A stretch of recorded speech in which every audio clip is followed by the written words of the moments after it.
past is essential to understanding two things. First of all, why society is structured as it is, which we're going to get into in this part, and also, as we'll get into the final part, how and why we can open the door and bring an end to this nonsense. So what I'm going to talk about in this section is some of the rather bizarre background I've just made, and going into present-day events and how that pans out across what's happening now. So the idea is to introduce, obviously, a big brother global society, very much in the global terms of 1984. And this is the basic structure they're looking for. And I'm going to go through a series in this section of what I call coordinates. We know the coordinates, the world starts to make sense, and what's happening in the world makes sense, because if you know the outcome that is wanted, you can understand the sequences of events that is taking us there, and we can understand there how we can intervene in that. So this is the structure. Very simply, if there's the few and you're going to control the many, you have to centralize decision-making. Because the more points of decision-making there are, the more diversity of decision-making, the less control you're going to have over those decisions. It's like in the old days when I was a kid. They used to have lots of acts where they had people keeping plates spinning on sticks, loads of them all over the stage.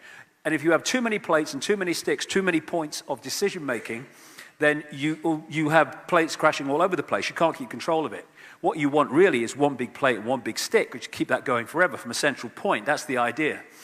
And they want a structure with a world government that would dictate to every country in the world, a world central bank. I'll get into this more in this section. That's fundamentally, not only, but fundamentally one of the reasons for the engineered economic collapse. They want a one world currency, electronic money, no cash, fundamental implications for freedom in that. A world army which would impose the will of the world government on any country that didn't want to accept it, and a microchip population connected to a global computer and the global positioning satellite system. Under that, they want the super states, get into this more later, and under that, they want to break nation states up into regions, which they're already in the process of moving towards, to deunify in a unified response to the edifice of power above. So that's the basic structure. And once we realize that's the outcome they want, you can start to read the world and world events in a very different way.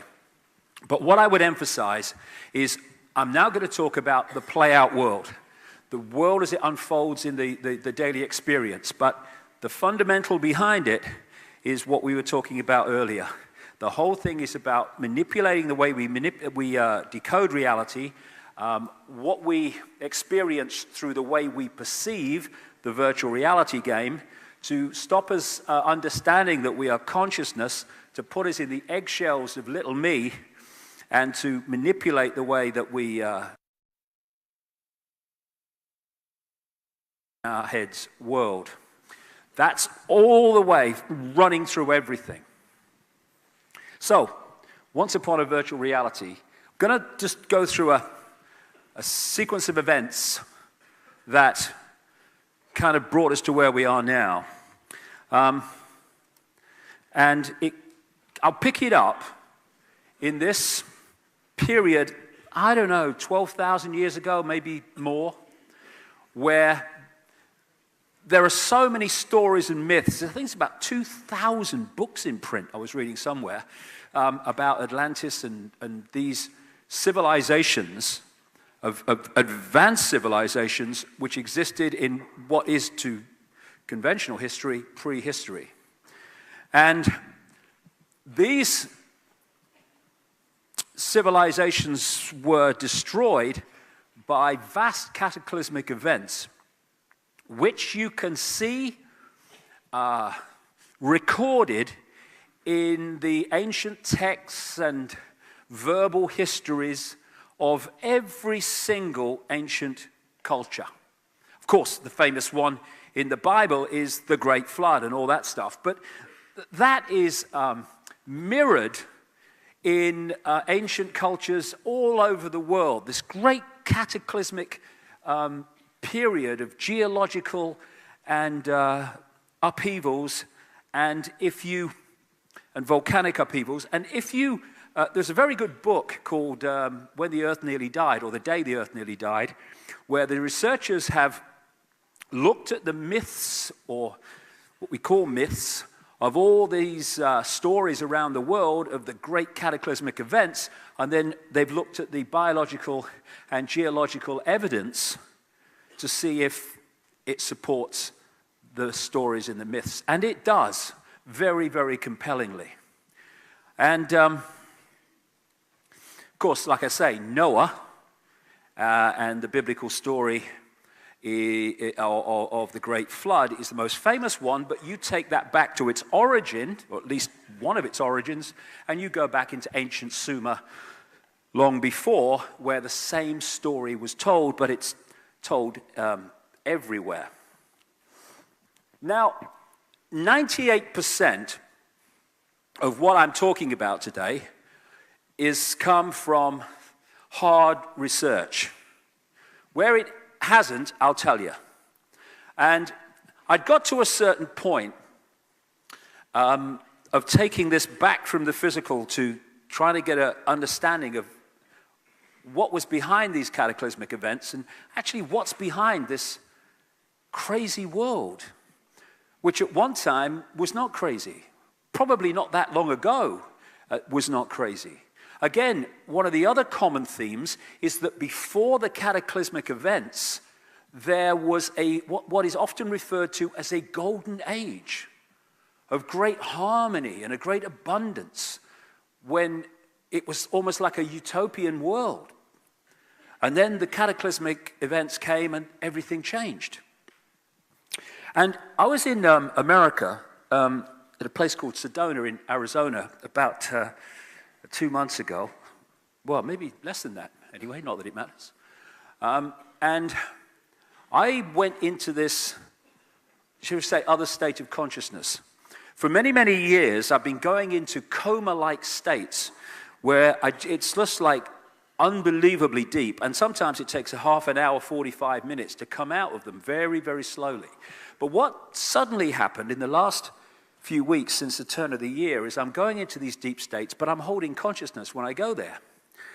And what happened to me as I went into one of these states just a few weeks ago, I never talked about this before, funnily enough, and this kind of voice started talking to me about what the cataclysmic events were all about and what this situation in the world is all about. And I can only give it you and take it as you will. And what it was that at one point, well, actually, not just at one point, but up to the point where these cataclysmic events happened, the energy field of this Earth and further out was extremely harmonious, extremely balanced, vibrating in a very balanced, harmonious way. And this manifested down to the physical, into the decoded world, as a balanced, loving, abundant, sharing, caring society, which was vastly, vastly different to the way it is now. And what I was then shown, and what the voice referred to as the schism, happened. And what I saw, I found this picture on the internet, which kind of gives a feel for it. What I saw as this voice was talking about the schism was a harmonious energy field, and then through the center of it went this bright blue, like electrical charge, almost like lightning. And everything started vibrating in a chaotic way. And it called it the schism.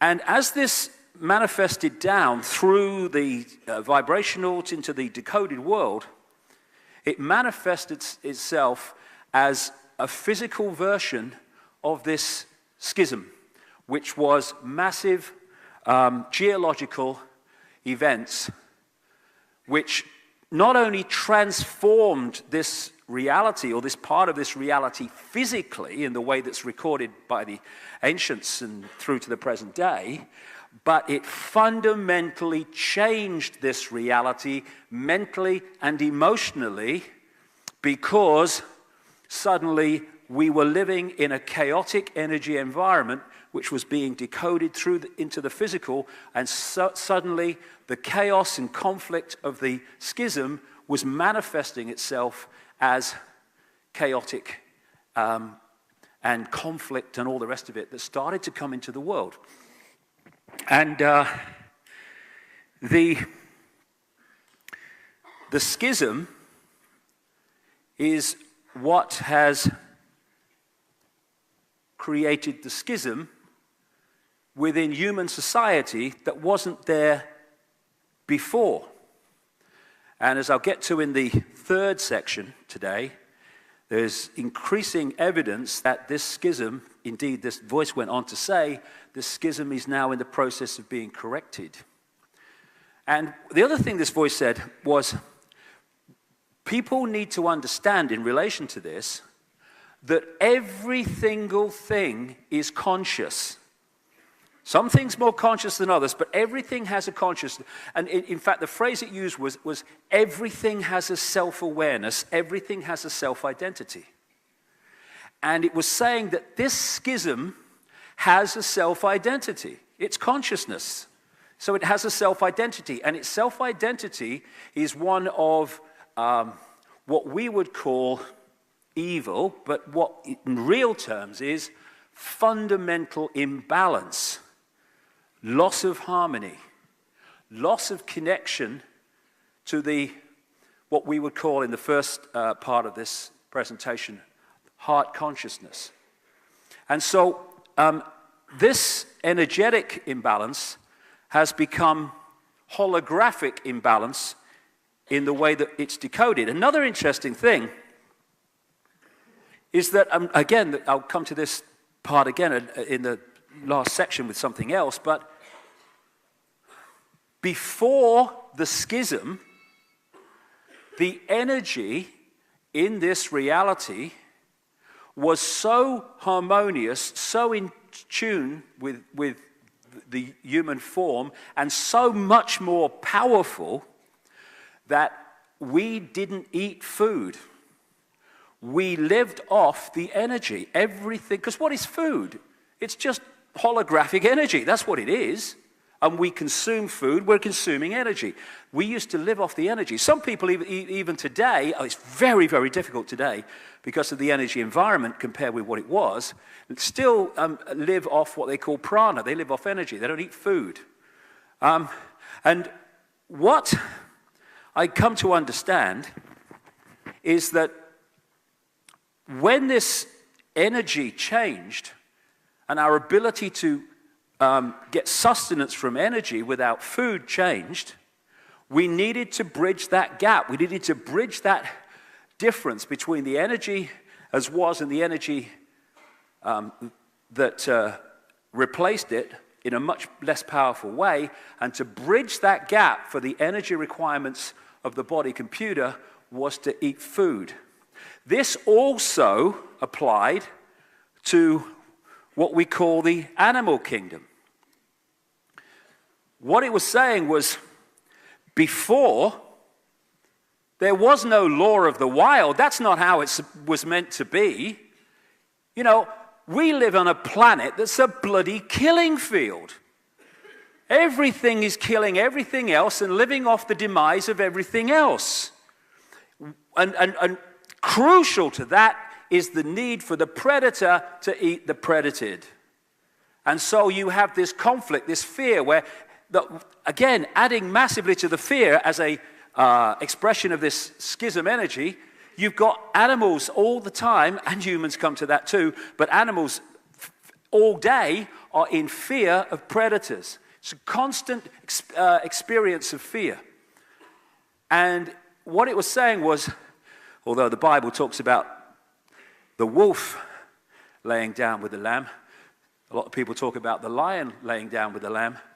The point is, when there was no need to eat food and therefore be a predator, there was no conflict, there was no fear, and everything was in harmony. I know it's very difficult to get the mind around that, given what we're experiencing today, but if you think of harmonious energetic environment and then a very different one, the two express themselves physically, as they always do, in the society that we live in. So when these great cataclysmic events were taking place, people of advanced knowledge started to move before and after into other parts of the world. And they took with them this advanced knowledge. And as the world started to recover from these great cataclysmic events, certain societies in different parts of the world that were far more advanced than in other parts of the world started to appear. They started to appear based on this original knowledge that was global, which had now started to remanifest in a lesser way in isolated communities in these parts of the world particularly. And when you look around the world, you can see how the original knowledge in so many ways expresses itself in different ways, but it's the same knowledge in different societies, because the knowledge got fragmented and then went its own way in these, for a while, isolated societies, and so got expressed in different ways. But it's the same knowledge. Credo Mutwa, my friend, the Zulu shaman in South Africa, he threw the bones for me a couple of times. These are carved bones, which the symbols represent something, and you brings the basket, you put your hands over the basket. What are you doing? You're putting your energy field into the energy field, because everything's energy. We're decoding it into a physical, like a bone or something, but actually it's energy. You're putting your energy into the bones. And those symbols, by what they represent, carry a frequency field of what they represent.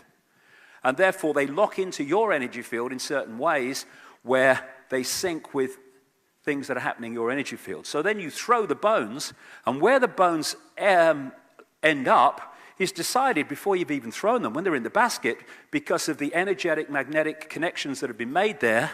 Then you throw them, and then they become like a symbolic, to one who knows what they're doing, a symbolic picture of what's going on in your energy field. And people like Credo Mutwa look at the relationship of different things to each other, and they read them in that way.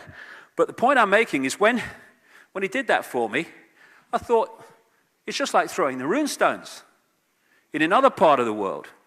It's just like the tarot cards in another part of the world. Same reason. The reason you pick that tarot card out and not that one is because of the energetic connection you make to that one, because that symbol represents something within you. It's all energy. It's all magnetic energy connecting. And also, as these advanced peoples moved into these different parts of the world, one being Atlantis civilization and the other one Mu, or Lemuria as it later became known to some people, they took, indeed before the cataclysms and after, they took this advanced knowledge and built these fantastic structures that some of which we'd even struggle to build today, because they were operating on a level of knowledge that is not available in the mainstream today, though we get there. This is Peru, where these, because mainstream history, it's like primitive, less primitive, less primitive, less primitive, us. There's no like, hey, it could be not quite that simple. And when you go to these advanced times, way, way back, you see fantastic structures. These are hundreds of tons, these stones, and you couldn't put a cigarette paper between them. Primitive people built them, read it somewhere. Then you've got the Nazca lines in Peru, which were only seen in their entirety, these insects and birds that are created by scoring away the topsoil and revealing the white below, in one continuous line, and some of them were only seen in their entirety in modern times when people were flying over them at 1,000, 2,000 feet. And this is a key area of the world in terms of that re-emerging knowledge after the cataclysmic time, sometime afterwards too. And these are the ancient societies that were more advanced than so much of the rest of the world. And there's a common theme that you find among these ancient societies, along with the cataclysms and stuff like that.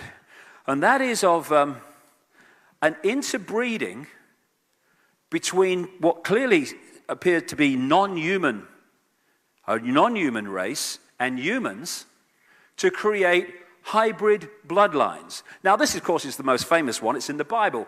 There were giants in the earth in those days, and also after that, when the sons of God came in unto the daughters of men, and they bare children to them. The same became mighty men, which were the old men of renown in Genesis.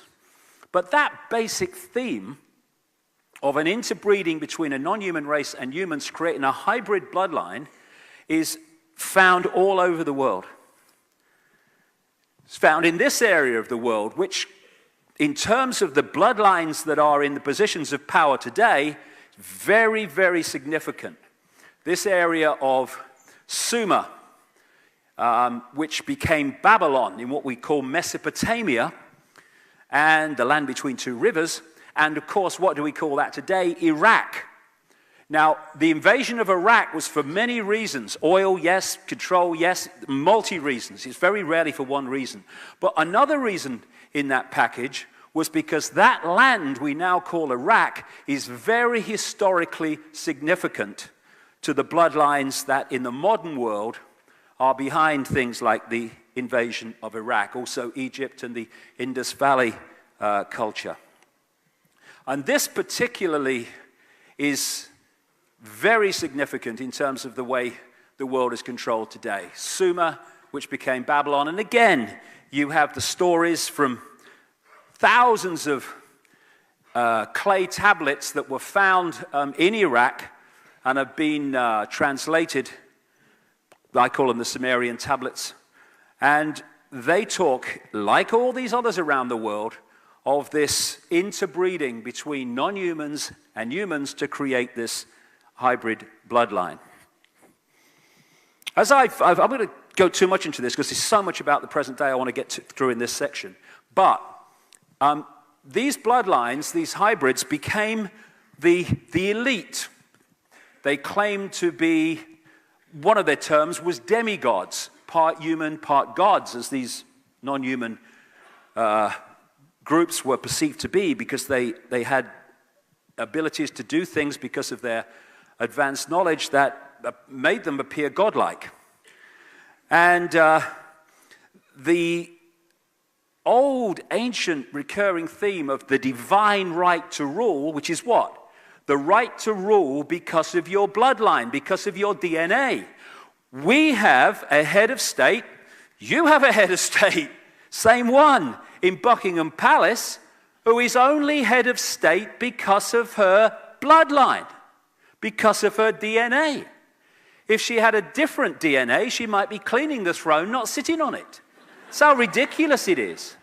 So even today we have this still running. And in the background, among those that control banking and business and media, we seriously have it running. It's just not official like it is with the official royal families. And these demigods, these hybrid bloodlines, were the ones that ended up in the positions of royal power, and they fought among each other like crazy. For instance, even in China, the emperors claimed the right to be emperor because of their connection to what they called the serpent gods. And that's a common theme, the serpent or the reptilian figure. So these bloodlines, let me just hold on that for a second. These bloodlines moved out of that part of the world as what we call time past, and they moved up into Europe. And one of the places that they established themselves was Rome, where they were the bloodlines behind the Roman Empire. Now, one of the common themes that you find wherever these bloodlines went is an empire. You had the Babylonian Empire, for instance. They had the Sumer Empire before that, though it's not recognized in official history too much. And then you had the Roman Empire, and then they moved up into Northern Europe and eventually located their headquarters in Britain, particularly London. And what followed that? The British Empire, on which it was said the sun never set because it was so vast. And then we had this sleight of hand, because what the British Empire and the others, the French Empire and others in Europe too, same, but the British Empire was the most significant because of its size, what they did was export the bloodline all over the world. And, crucially, I'll get to this later, the secret society network, which follows the bloodline, to manipulate it and its representatives into positions of power to control the societies they target. So what we had when the colonial empires apparently on the surface broke up was global Babylon. Because what happened on the surface, the colonial powers gave independence to the countries like Australia and America and stuff like that. But in truth, what happened was the bloodline and the secret society network stayed in those countries and have gone on controlling those countries ever since, from a central point in Europe. Overwhelmingly London, but there are other places in Europe too, where the very significant centers of power for this bloodline network. And there's two types of control. There's a control you can see, touch, and taste: communism, apartheid, fascism. And at least the people under those tyrannies understand the situation they're in. They're in a tyranny. And they can see, at least the front men, who are in control of the tyranny. Eventually, it might take a long time, but eventually there will be a rebellion against that kind of tyranny where you know where you stand. The greatest form of control, which can go on forever until it's exposed, is a tyranny you can't see, touch, and taste, where you're sitting in a prison cell but you can't see the bars. Because people don't rebel against not being free when they think they are. And so what happened in this sleight of hand, when the colonial powers apparently gave independence, is there was a move from a tyranny you could see, colonial control from London overwhelmingly, to a tyranny you couldn't see, which is called democracy, which is called putting a cross on a piece of paper every 4 or 5 years, and then the people you voted for or not voted for often doing what they bloody like. It's called freedom. It's very good. I want to try it sometime. And so what we've had is a hidden tyranny ever since, masquerading as freedom. And what these bloodlines and the secret society network they control have done is set up the equivalent of a transnational corporation. As transnational corporations work, they have a headquarters, and then in the different countries they have subsidiaries. And the subsidiaries do what the headquarters tell them to do. Corporate policy, they call it. Well, what these bloodlines have done is exactly the same, only it's secret societies for subsidiaries. The headquarters, the center of the web in Europe, dictates the ongoing policy, which is constant centralization of power in every area of our lives to bring about this point where the few can control the many from a central point.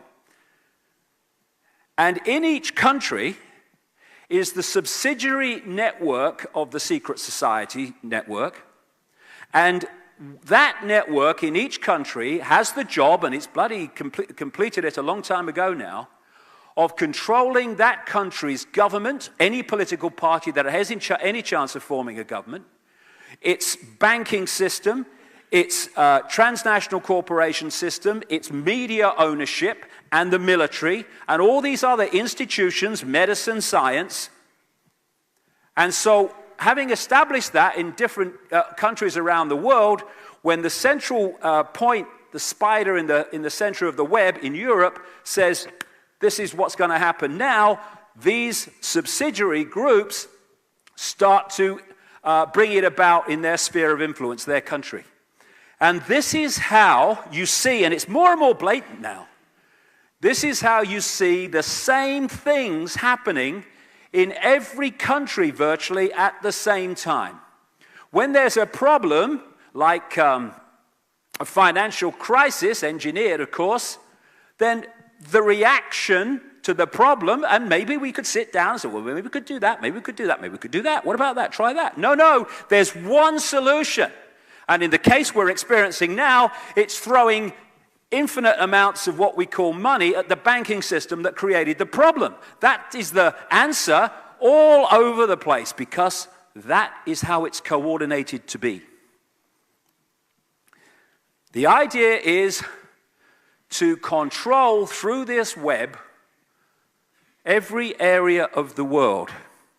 And they've been doing it covertly and building up that control to the point now, and I said this years ago, there's going to come a point, because it has to come, if they want to bring from the secret and hidden into changes in society, there has to come a point where this stuff breaks the surface where we can see it, because it has to if it's going to become the changes in society they want. And we're at that point now where it's clearly broken the surface and we can see it. And what they've done is created this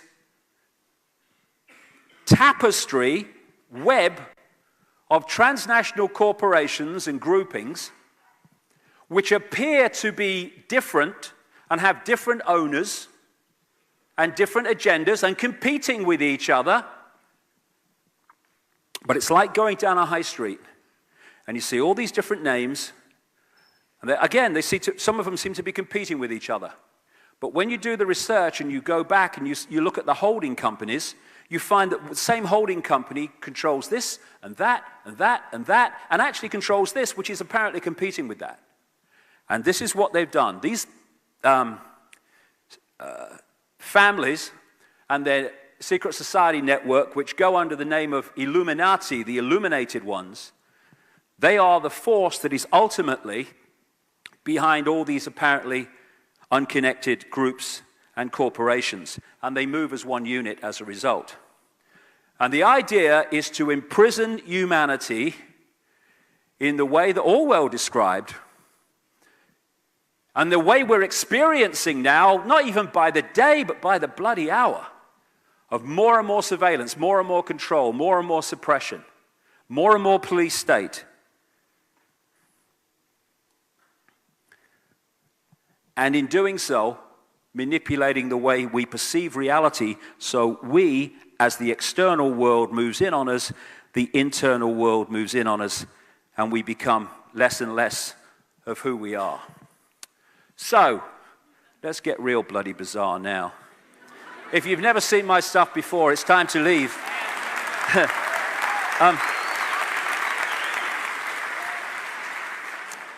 Who are this non-human group or grouping behind these particular bloodlines, and how do they interact? I had to go through this, so everyone else should as well.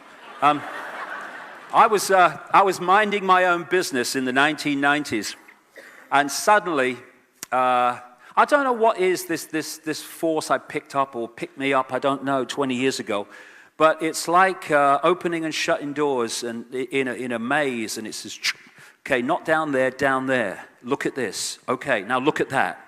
And what tends to happen is a theme comes into my life, and suddenly things are coming at me in relation to that theme from every angle. From 2003 to now, it's been the nature of reality all the time.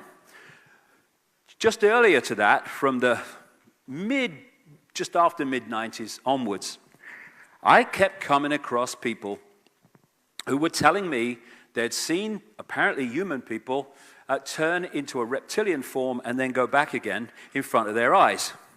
And you think, okay, right, back burner with that one.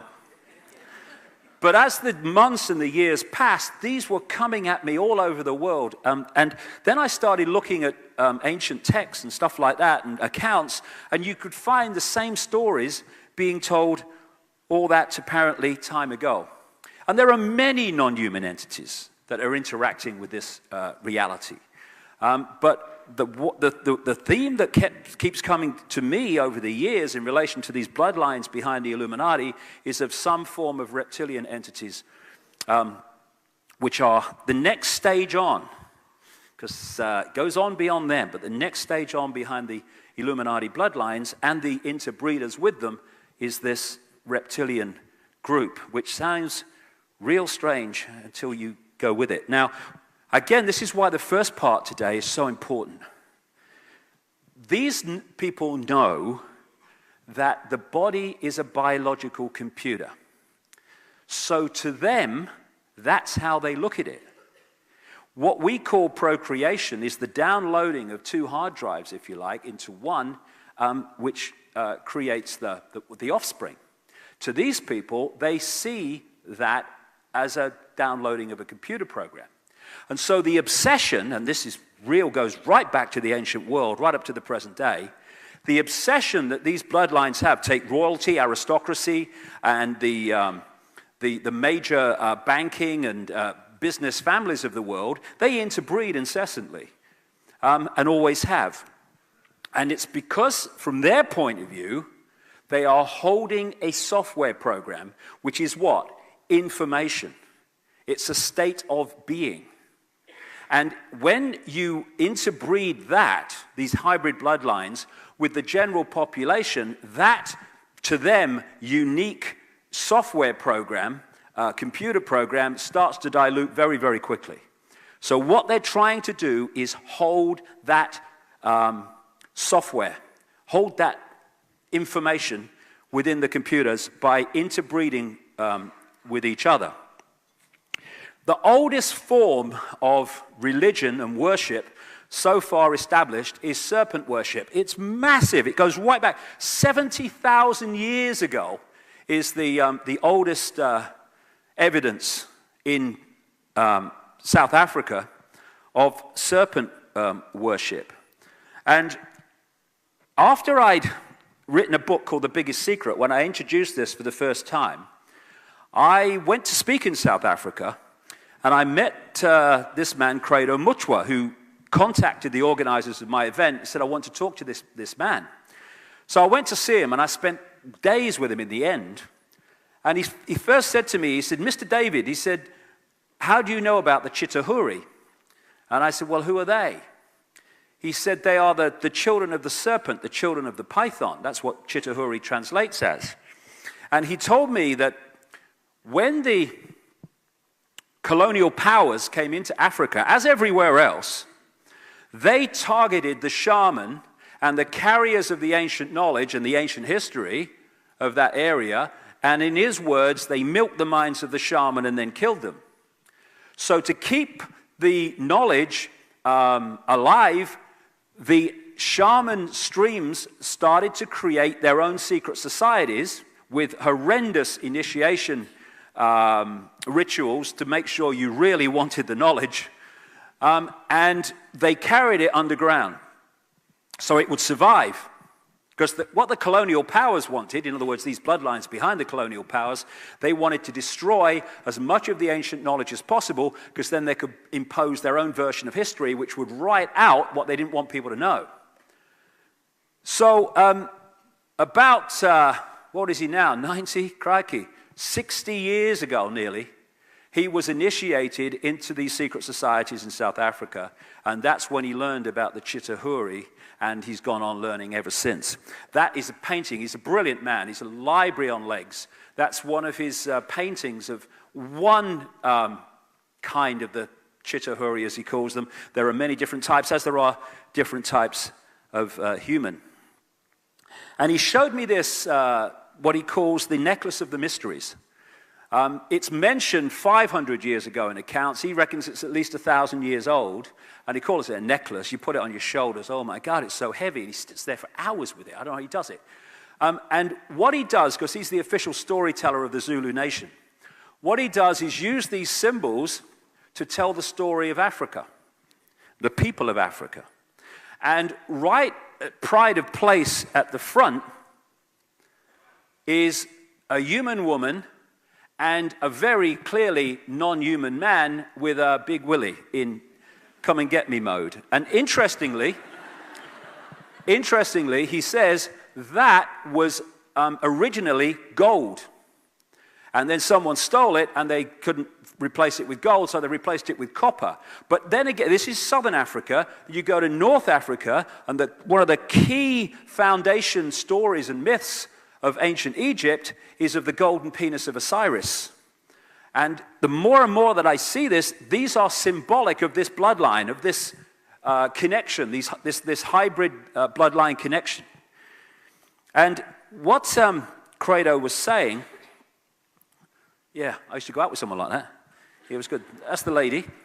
And here's the guy. Now, he doesn't look very reptilian. I pointed that out to him. And he said, this is the story. The Chidahori, when they were manifesting openly in some areas, said, you must never portray us as we really are, otherwise death. So he said what people did is they portrayed them as clearly not human in various ways, but not actually as they really looked. Although if you go one stage back from Sumer, in the same area, which was the Ubaid culture, which preceded Sumer in Mesopotamia, now Iraq, you do find in the graves of Ubaid graves, there have been found very clearly representations of reptilian mothers and babies and all the rest of it.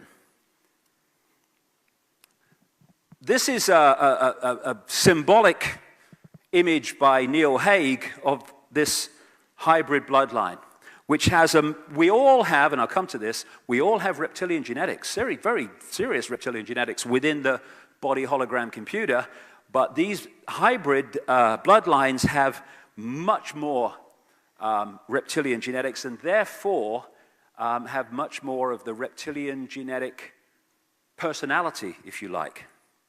And around the world, again, it's like, have you seen that new car? No, and you see them everywhere. Again, once this reptilian thing came into my life, I started to realize just how much reptilian imagery there is everywhere, all over the world.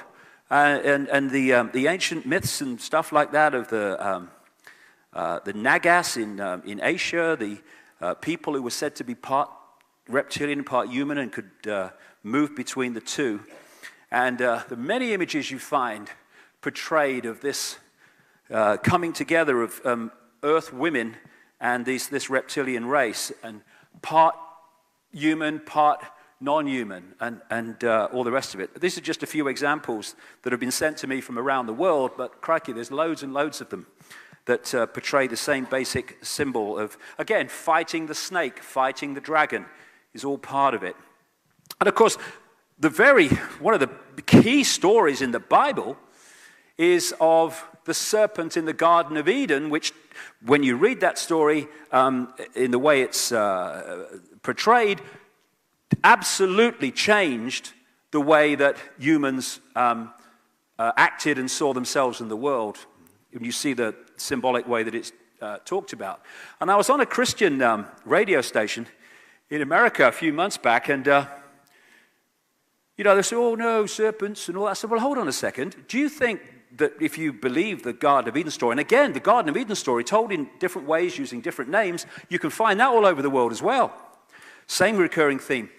And I said, do you really think that if you believe it to be, that the serpent in the Garden of Eden was a snake on the ground? Could you think that could be symbolic of something? And it's just another example of the reptilian symbolism all over the place. And when you look at the castles and the stately homes of these bloodlines in the aristocracy, and also in the churches as well, and they're behind them, and they were behind the building of them, then again, you find these what we call gargoyles that have a reptilian feel about them.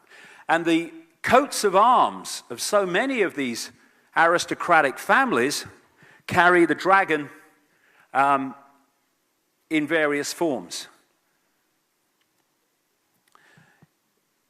Some people, and there is a lot of truth and accuracy in it, describe London as Babylondon, because that became the new center of this bloodline network. And that's why this tiny bloody country just off the coast of Europe had that empire that spanned the world. How could that be? Because that was the center of their operations, and therefore was the center of their empire. And so appropriately, the very symbol of the City of London, the financial district, the original City of London, where St. Paul's Cathedral is and all the financial stuff, where they've messed around with the global financial situation as we're currently experiencing, the symbol is two flying reptiles holding the shield of a very significant secret society within the Illuminati web called the Knights Templar that control London.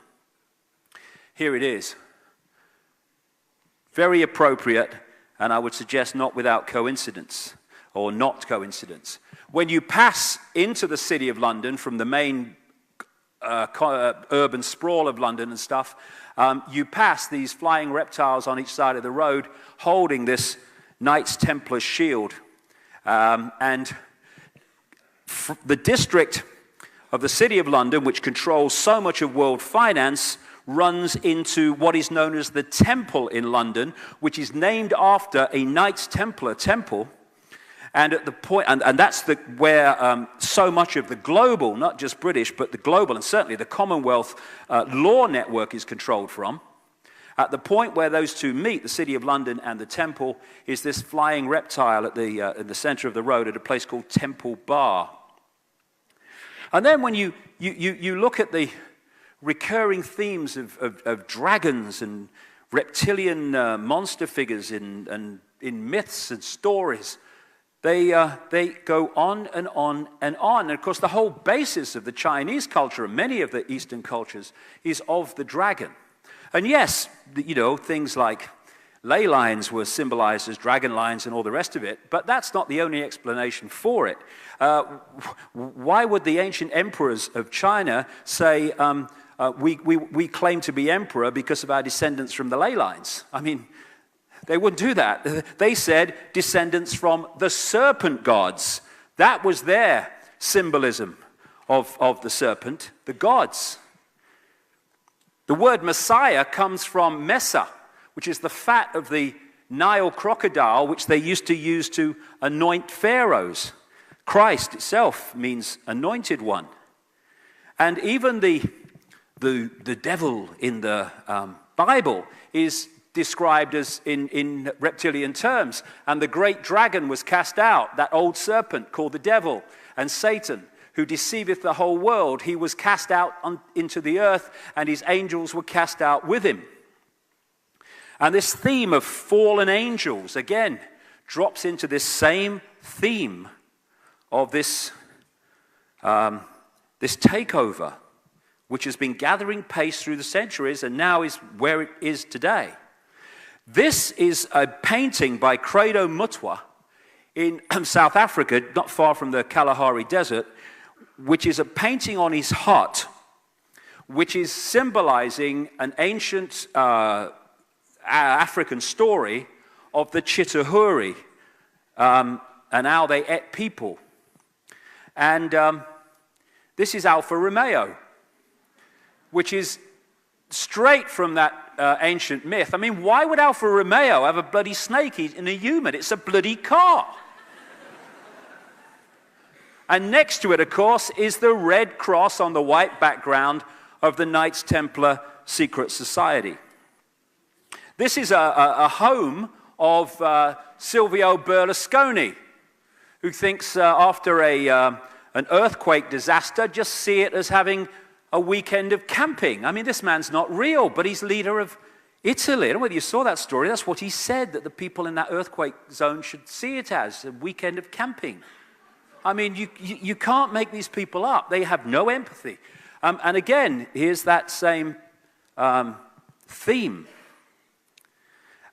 The fairy stories and the fairy tales of the frog turning into the prince and all these constant themes relates to the same stuff in the ancient world coming through to today. And this is a book that's given to some American school children, and it's about shape-shifting from reptilian into human. And they say I'm crazy, and They're giving it to school kids. Oh, it's just a story. No, it's not. I wish it was. And this is a point, and this has got me tremendous ridicule. I don't care, I'm bothered. But shape-shifting, right? This is another recurring theme, not just in the endless people now around the world who said, yeah, I saw that, I've experienced that, seeing someone move from a human to a reptilian form and back again. You find this too in the ancient accounts, the shapeshifters, and not just into reptilian, but into other forms as well. And then, again, I keep saying it, this is why the first part of this presentation was so important, because without that, we really can't get a fix on some of this stuff. People say, and I understand it completely, you can't shift from a solid body to a solid body and back again. It's daft. I agree completely. You can't. But that's not what's happening.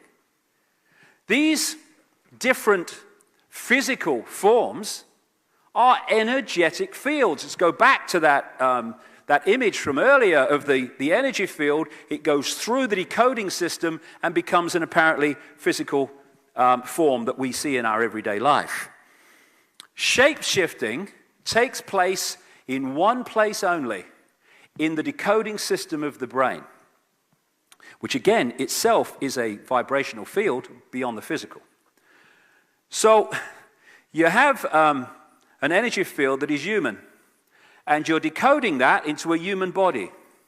Then the reptilian level of that comes forward and becomes the dominant field, and suddenly you're decoding a different energy field, and then it returns and you're decoding this one again.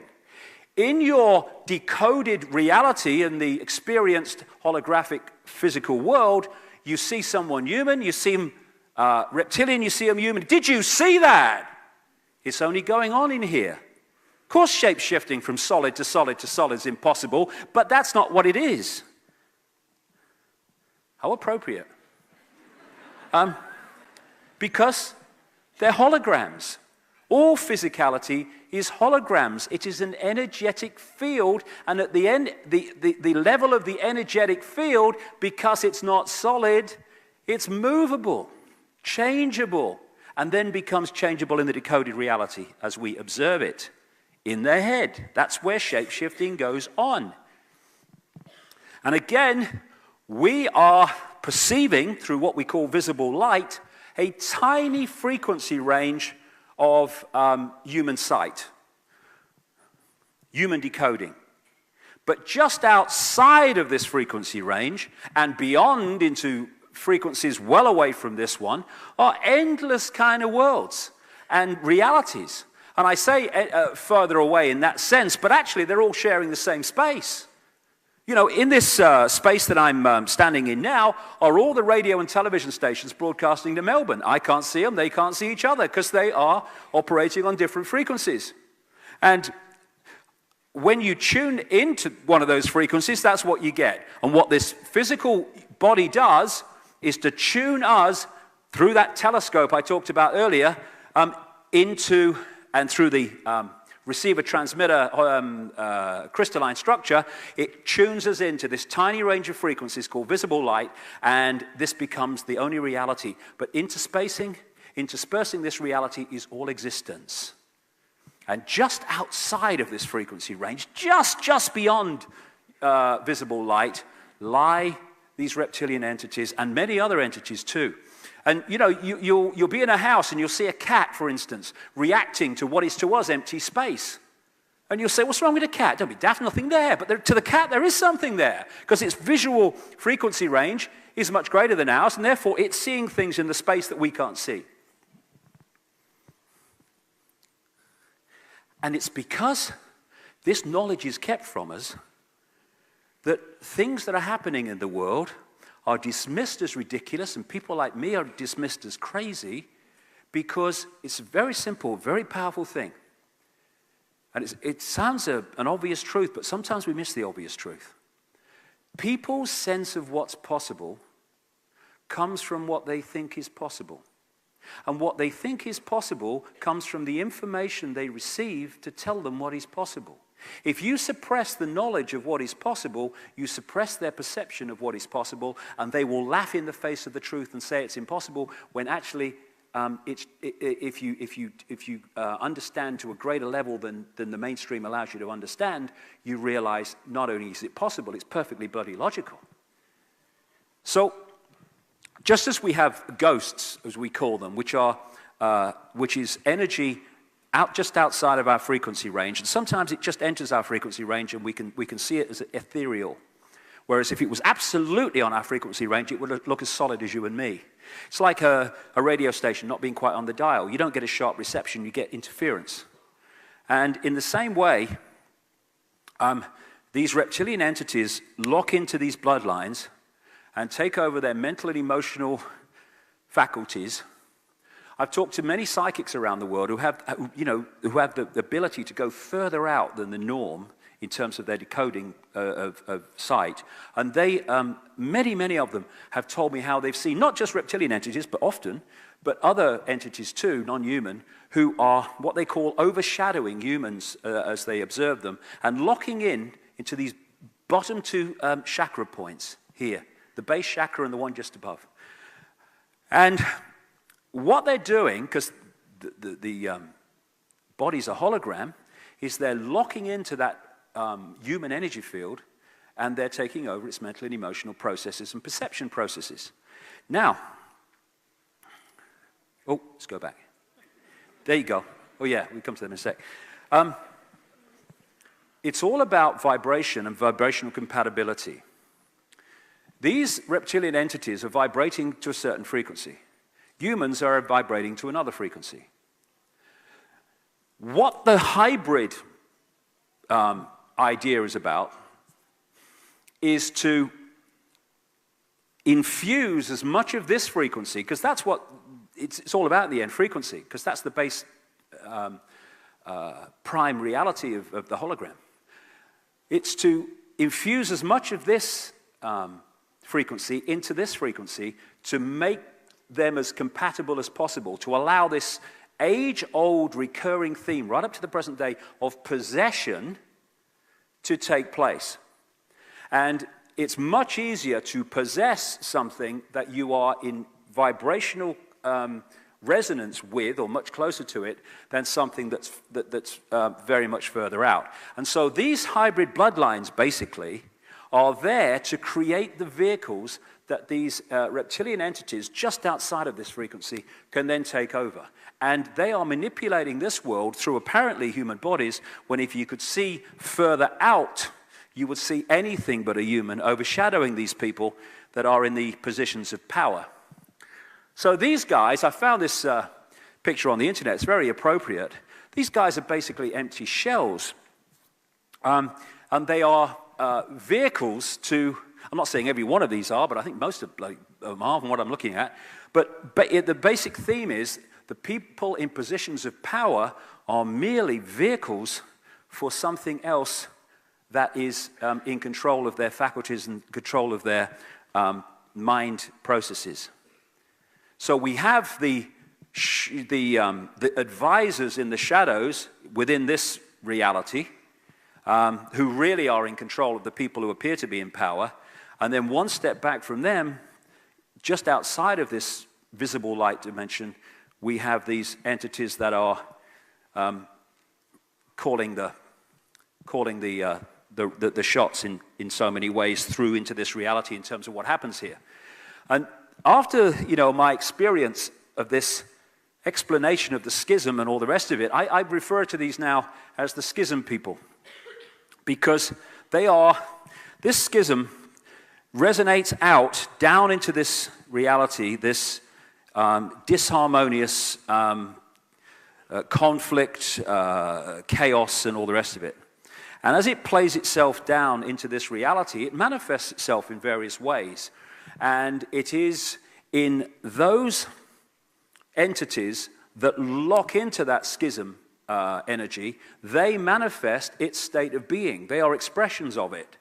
And you find that these people do not have the basic values of compassion, empathy that most humans have, because they're locked into a deeply disharmonious and imbalanced consciousness that manifests out those values. And so to these people, pepper bombing Baghdad, they have no emotional consequence for that at all, because they have no empathy. Whereas we couldn't do it because we would have empathy with the consequences for others of their actions. And so they are operating on a completely different point of observation of life, reality, than we are. And therefore, anything goes with these people because of that.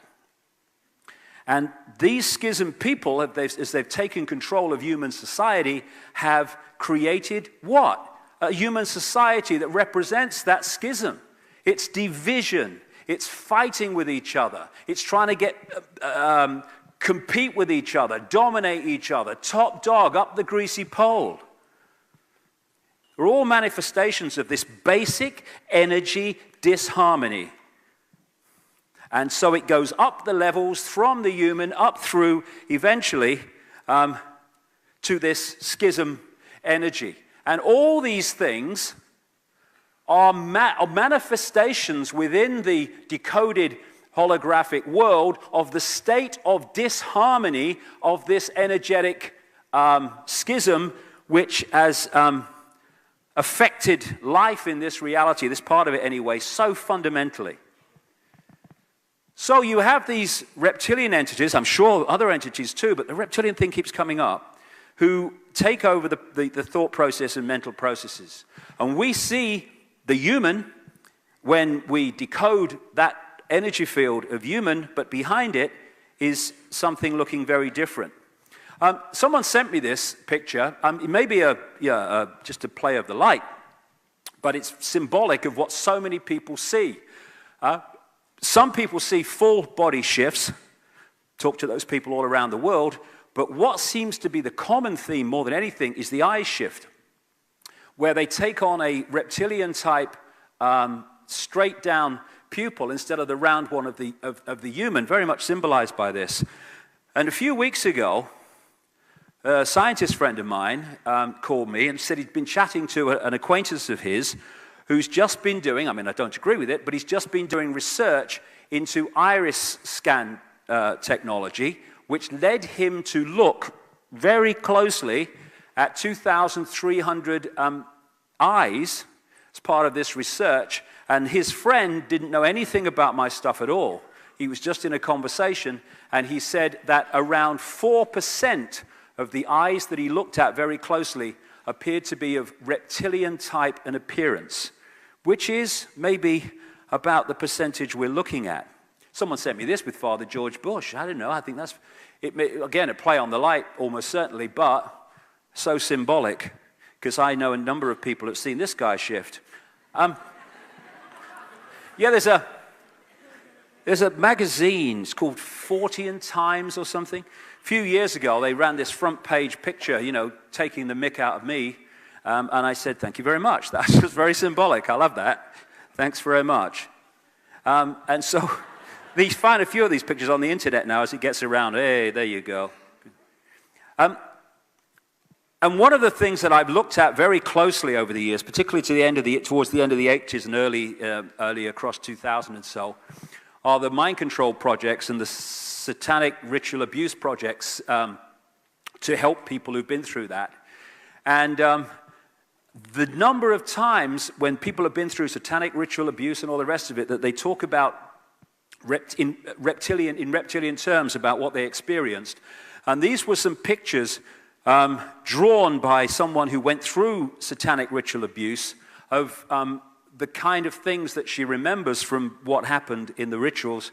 And again, the reason the therapist sent these to me, with the person's permission, of course, was because she was constantly drawing reptilian imagery, because that's what she experienced in the ritual. And if you remember Rosemary's Baby, that film of the 60s, which was directed by Roman Polanski, and shall we say he should bloody know, with Mia Farrow, and she was manipulated by a satanic family to be impregnated, to give birth to this child, and at the end of the movie, when you saw briefly the child in the crib, which was a hybrid, it had reptilian eyes very clearly. And Like I say, Roman Polanski should know. So this theme of possession goes way, way back through history, and it's possession through, overwhelmingly in this case, vibrational compatibility because of this interbreeding. There you go.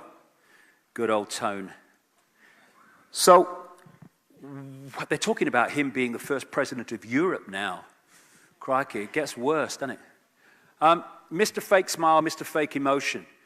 One of the things I've noticed about these people, and when I was in the Green Party years ago in Britain, I saw a number of British politicians close up, and you see their dark eyes, and you see something else. Their eyes and their face don't talk the same language, as I call it. You know, it's funny how people are famous or infamous for their massive smile, like Obama and Blair. But when you see the big smile, look at the eyes. Hillary Clinton's a classic. The big smile, the eyes never smile. Cold, steely eyes. But what's behind these people? Just a touch vibrationally out of human sight, behind the painted smile. This guy, Ted Heath, he was Prime Minister of Britain from 1970 to 1974. He was the guy that signed us into the European Union. Major person involved in the Bilderberg Group and various other things. And I wasn't into any of this stuff at the time. I was a national spokesman for the British Green Party. And I was asked to go and speak on this election program on Sky News years ago, back in the 80s, 89 it was.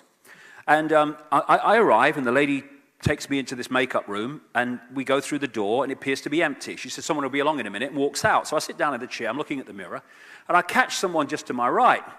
And I look across, and it's this bloke who'd just been interviewed on the program, and he was sitting there waiting to have the makeup taken off. So, you know, cheery bloke. I said, oh, all right, mate, nice to meet you, nice to meet you. And no word was spoken by this guy in the entire experience. He sat there looking at the mirror, and when I said hello, he turned his chair and he looked at me. A very strange look. His head never moved once he turned it. Then his eyes started at the top of my head. I went slowly down my body, real slowly, to my feet, and then went back again, and then turned and looked at the mirror. And all I could say, looking back, he was scanning me. The thing was, though, when he was scanning me and I was looking at him, all his eyes, whites as well as everything else, went completely black. And what I found since is a few things. First of all, this guy was seriously into Satanism, was a major Satanist in Britain, and child abuser. I put it in my books while he was dead now, but I put all this in my books while he was alive. And a journalist rang him and said, you seen what this David Icke bloke's saying about you? And, oh, he must be mad. And that was the end of it, because it was true. I talked to the people, many people he abused. And the other thing that I found after I had this experience, and I got into this stuff after 1990, are the stories around the world of the black-eyed people, of which the same story is told. These people's eyes go completely bloody black. And you know, when we look at each other, we make what we call eye contact. But when I was looking into Ted Heath's eyes, there was no point where there was any contact. I described it to my family when I got home. You never believe what I've just experienced with Ted Heath. I said to them, it was like looking into two black holes. There was no point where there was a contact. And what I understand now, I was looking through the physical human energy field into that which was behind him, that which you never see. So we all thought these people, and if we could see not that far beyond visible light, we'd see something overshadowing these people that is very different to the way they look. Oh, I love that. Hey.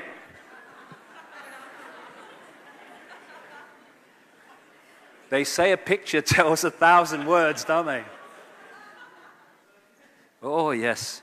And that's the other thing. And, you know, what are the British royal family famous for? Emotionless behavior towards their offspring and stuff. And you find that a lot with these, not always. And again, you know, I'd throw this away, but the thing that I've more and more begun to kind of understand, or at least go in that direction, seeking more understanding, is that because we live in a digital, reality on one level.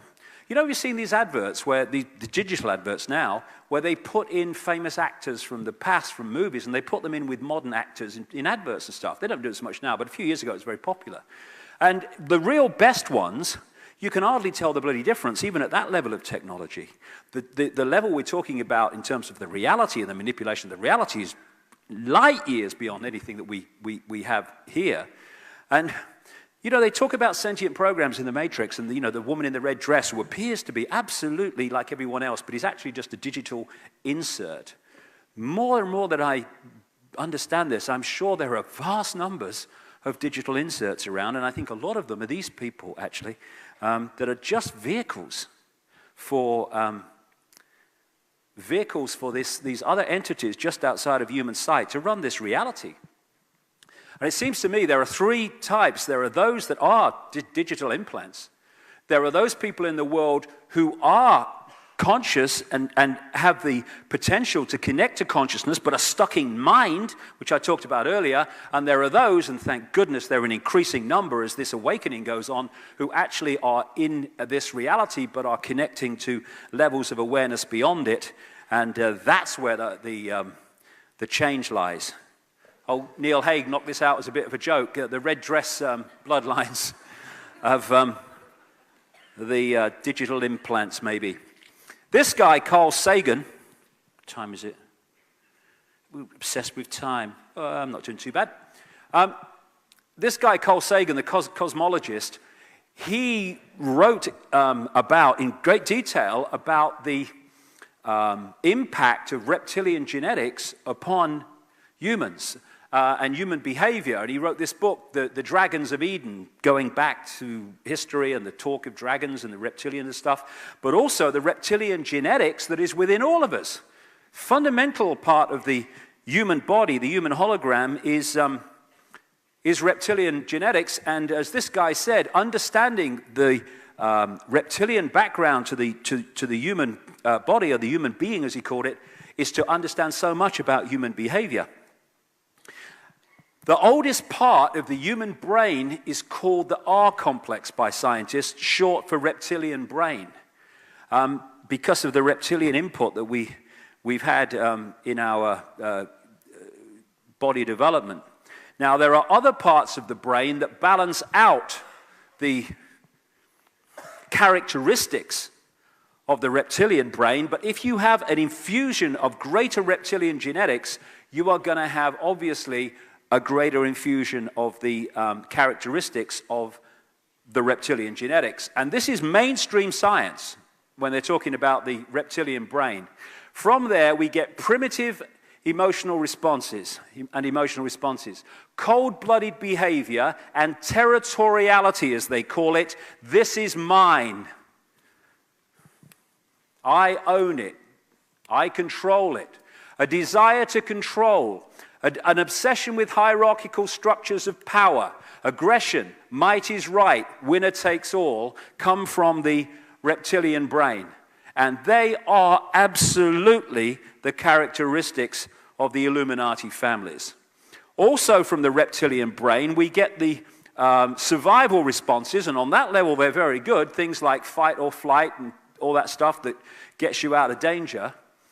So, the more we can be put into a sense of survival in our perception and state of mind, the more we are locking into that reptilian part of the brain, and that's the kind of stadium that these people understand more than any other, and we're being locked into that all the time as we are manipulated to fear not surviving in endless ways. Not just fearing not surviving in terms of life and death, but fearing not paying the mortgage at the end of the month, fearing of having a house foreclosed. They all lock you in to a sense of needing to survive.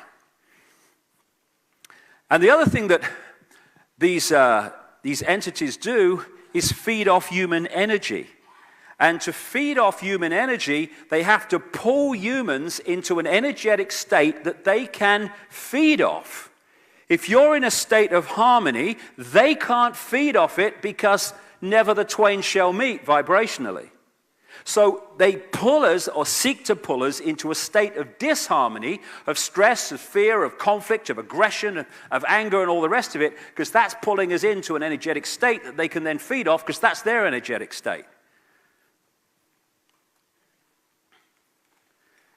And they seem to operate in what an astrophysicist friend of mine called Giuliano Conforto calls interspace planes, which is like a neutral zone between dimensions, where you need to, as she puts it, find a source of energy, because there's not a natural source of energy there on the scale that there is within a fully fledged reality dimension, whatever you want to call it. And I said to Credo Mutwa, do you have anything in your culture that relates to interspace planes, these neutral zones? He said, oh, yes, he said, we call them the heaven between heavens. He said, that's where the Chitahuri are. And so that takes them so close to visible light and the reality that we're experiencing. And what they're doing is feeding off human energy by manipulating us into an energetic state in which they can feed off, and also to keep us in mind and not open to consciousness. Years ago, last time I came to Australia, I had a strange experience. I spoke in Sydney, and afterwards I was introduced to this Freemason who said he was 33rd degree or something. He wanted to meet me, and because he wanted to know how I knew what I knew. He said, yeah, how do you know that? You're not supposed to know these things. So anyway, I met him, and he said, I said, I'm a good Freemason, he said. I'm trying to fight some of the bad things. I said, okay. He said, if you come to Canberra, he said, I'll show you around Canberra, and I'll show you the Freemasonry imagery. So, okay, I'll go. So I went to Canberra, and I met this guy, and he showed me all around the Parliament building and all the street plan around there and all the rest of it. And then he took me into the War Memorial, the War Museum Memorial in Canberra. And my God, it is ablaze with Illuminati and reptilian symbolism. And when you go into the part where the unknown soldier grave is, on the four corners and the pillars are depictions of soldiers, men and women, and then you've got the light coming up from the top of their head going up, and you've got a reptilian figure sitting above that, almost policing the connection to out there, and this satanic symbolism and all this stuff. And when you look at the sponsors of the War Museum, a number of them are like a who's who of the Illuminati in Australia, according to this guy. Anyway, I'll tell you what he said to me. He said, we need to get you some money. I said, what do you mean? He said, yeah. He said, we need to get you some money to fund what you're doing. I said, well, hold on. I said, how are you going to do that? He said, we'll give you a credit card. I don't know who we was. He said, we'll give you a credit card. I said, well, how will that help me? He said, well, we fixed the computer system so no matter how much you spend, it never registers. He says, that's how we get our money, right? So anyway, I thought, I'm not sure about that in the least. And we said goodbye. He said, look, I've got lots of things to tell you. And never heard from him again. Disappeared from the face of the bloody earth. He's still around in Australia, I'm sure, but there you go. So this interspace plane is one of the kind of stumbling blocks energetically, which is trying to manipulate us from getting connected to the full nature of who we are. So this is seems to be the structure. Certainly at this level, it goes further out up to that schism, I believe. But at this level, you've got the reptilian entities. And Nephilim, that was the name of the hybrid bloodline in the Bible, the Nephilim. Just one of many, many names that they're called around the world in different cultures. The reptilian entities possess their hybrid stooges. And the secret society network within this reality manipulates the stooges and their gophers and agents into the positions of power at the top of the pyramids in all these different countries. These are the subsidiary networks I'm talking about. They then control all these other things like politics, finance, media, military, religion, and the royal networks, because that locks into them. And then down come the people. And these people at the top, who appear in everyday reality and on the news bulletins, often to be at odds with each other and fighting each other. There's lots of infighting goes on among these people because they're so imbalanced that of course they're going to fight for among themselves, but there is a level that knocks heads together when it gets in the way. And so they're manipulating, playing different countries and groups and Islamic and stuff off against each other. And if you notice, the people that declare the wars never bloody fight them. These people go off like silly sods and fight them. And these people who have nothing against these people, but those people tell them they should, and all the rest of it, and the people fight among themselves, creating great stress, great disharmony, energy to be absorbed, and all the rest of it, because they're manipulated by the tiny few into this stuff. I mean, if George Bush, boy George Bush, had been in Iraq when the first bullet was fired, he'd have been under a bed in Houston when the second bugger went off. These people do not fight the wars, they just declare them. We fight the wars, and if we stop fighting the sodding wars and came together, we've made the whole system completely impotent.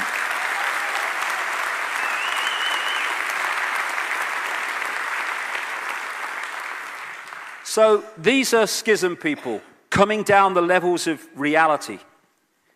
And they feed off the energy that we generate through our states of emotional and mental states, and they manipulate that. Now, the one energy they can't take, the many energies they can't take, that they're in harmony, but what we call love, the energy of the heart, no way they want anything to do with that. They can't cope with it, and they can't sync with it, and they want to shut that energy off, and that's what they do by manipulating society and playing us off against each other.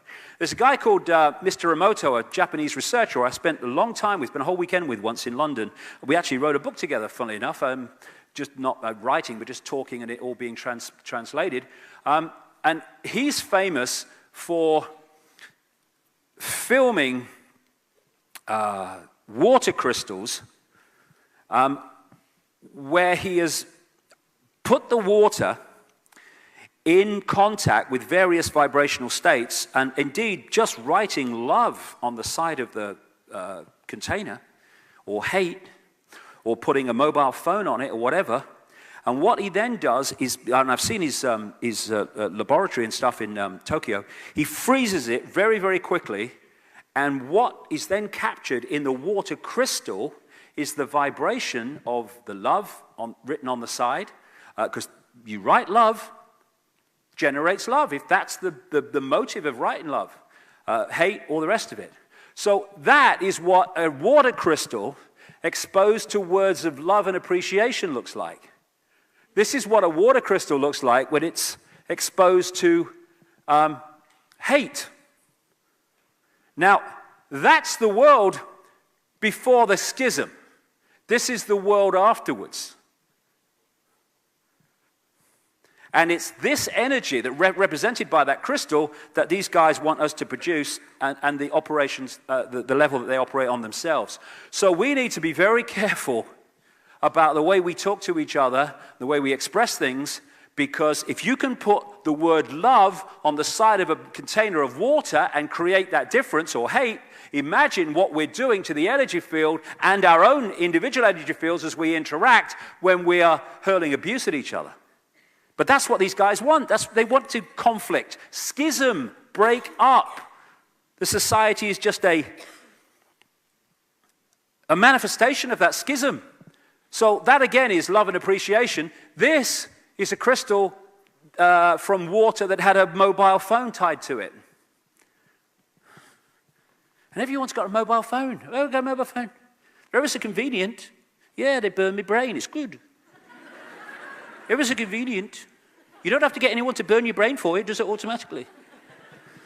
So the idea, and my God, have they succeeded up to this point, is to turn humanity at war with itself. That's the way they do it. And in this film, Monsters, Inc., which I took my son to years ago when he was a little boy, I nearly fell off the bloody floor, because that was all about monsters going from the monster world where there was no source of energy into the human world, frightening children, the scream, was caught in a kind of tube, and they brought it back to the monster world to be the power system of their world. And fear is the biggest, not just controller of humanity and suppressor of humanity, it's the biggest creator of this energetic state that they want. The Matrix talked about feeding off human energy and all the rest of it, turning humans into batteries.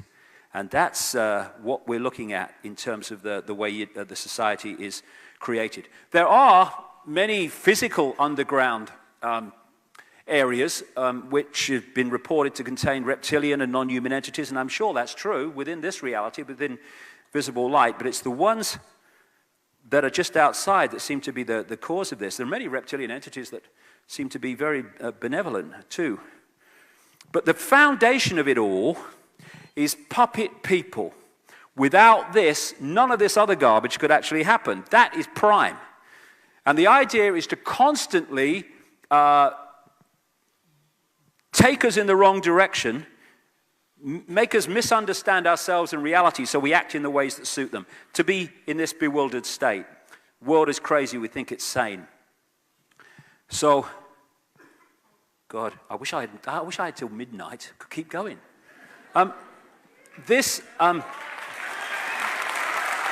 So much, it all connects. So, it seems to be a bewildering world, and totally chaotic. And on the play-out side, it does seem to be like that, yes, but it's not really if you take a step back. And the key thing that I try to get across all the time are what I call coordinates, key coordinates. Once you have these coordinates, the crazy kind of complex, what's it all about world starts to take on a serious level of clarity. How a few control the world, pyramid power. The idea, if you look at the way they've structured society, both collectively and individually, whether it's a school or a university or a government or a corporation, they structure them as pyramids. And on a collective level, they have, it's that thing here. I've been told I have to be very careful here or I'll shut the whole thing down. That's really good, isn't it? They make a piece of technology, and right next to the laser pointer is a button that will shut the whole thing down. I never went to university. But, okay. This opens the door, and this activates the nuclear weapon, okay?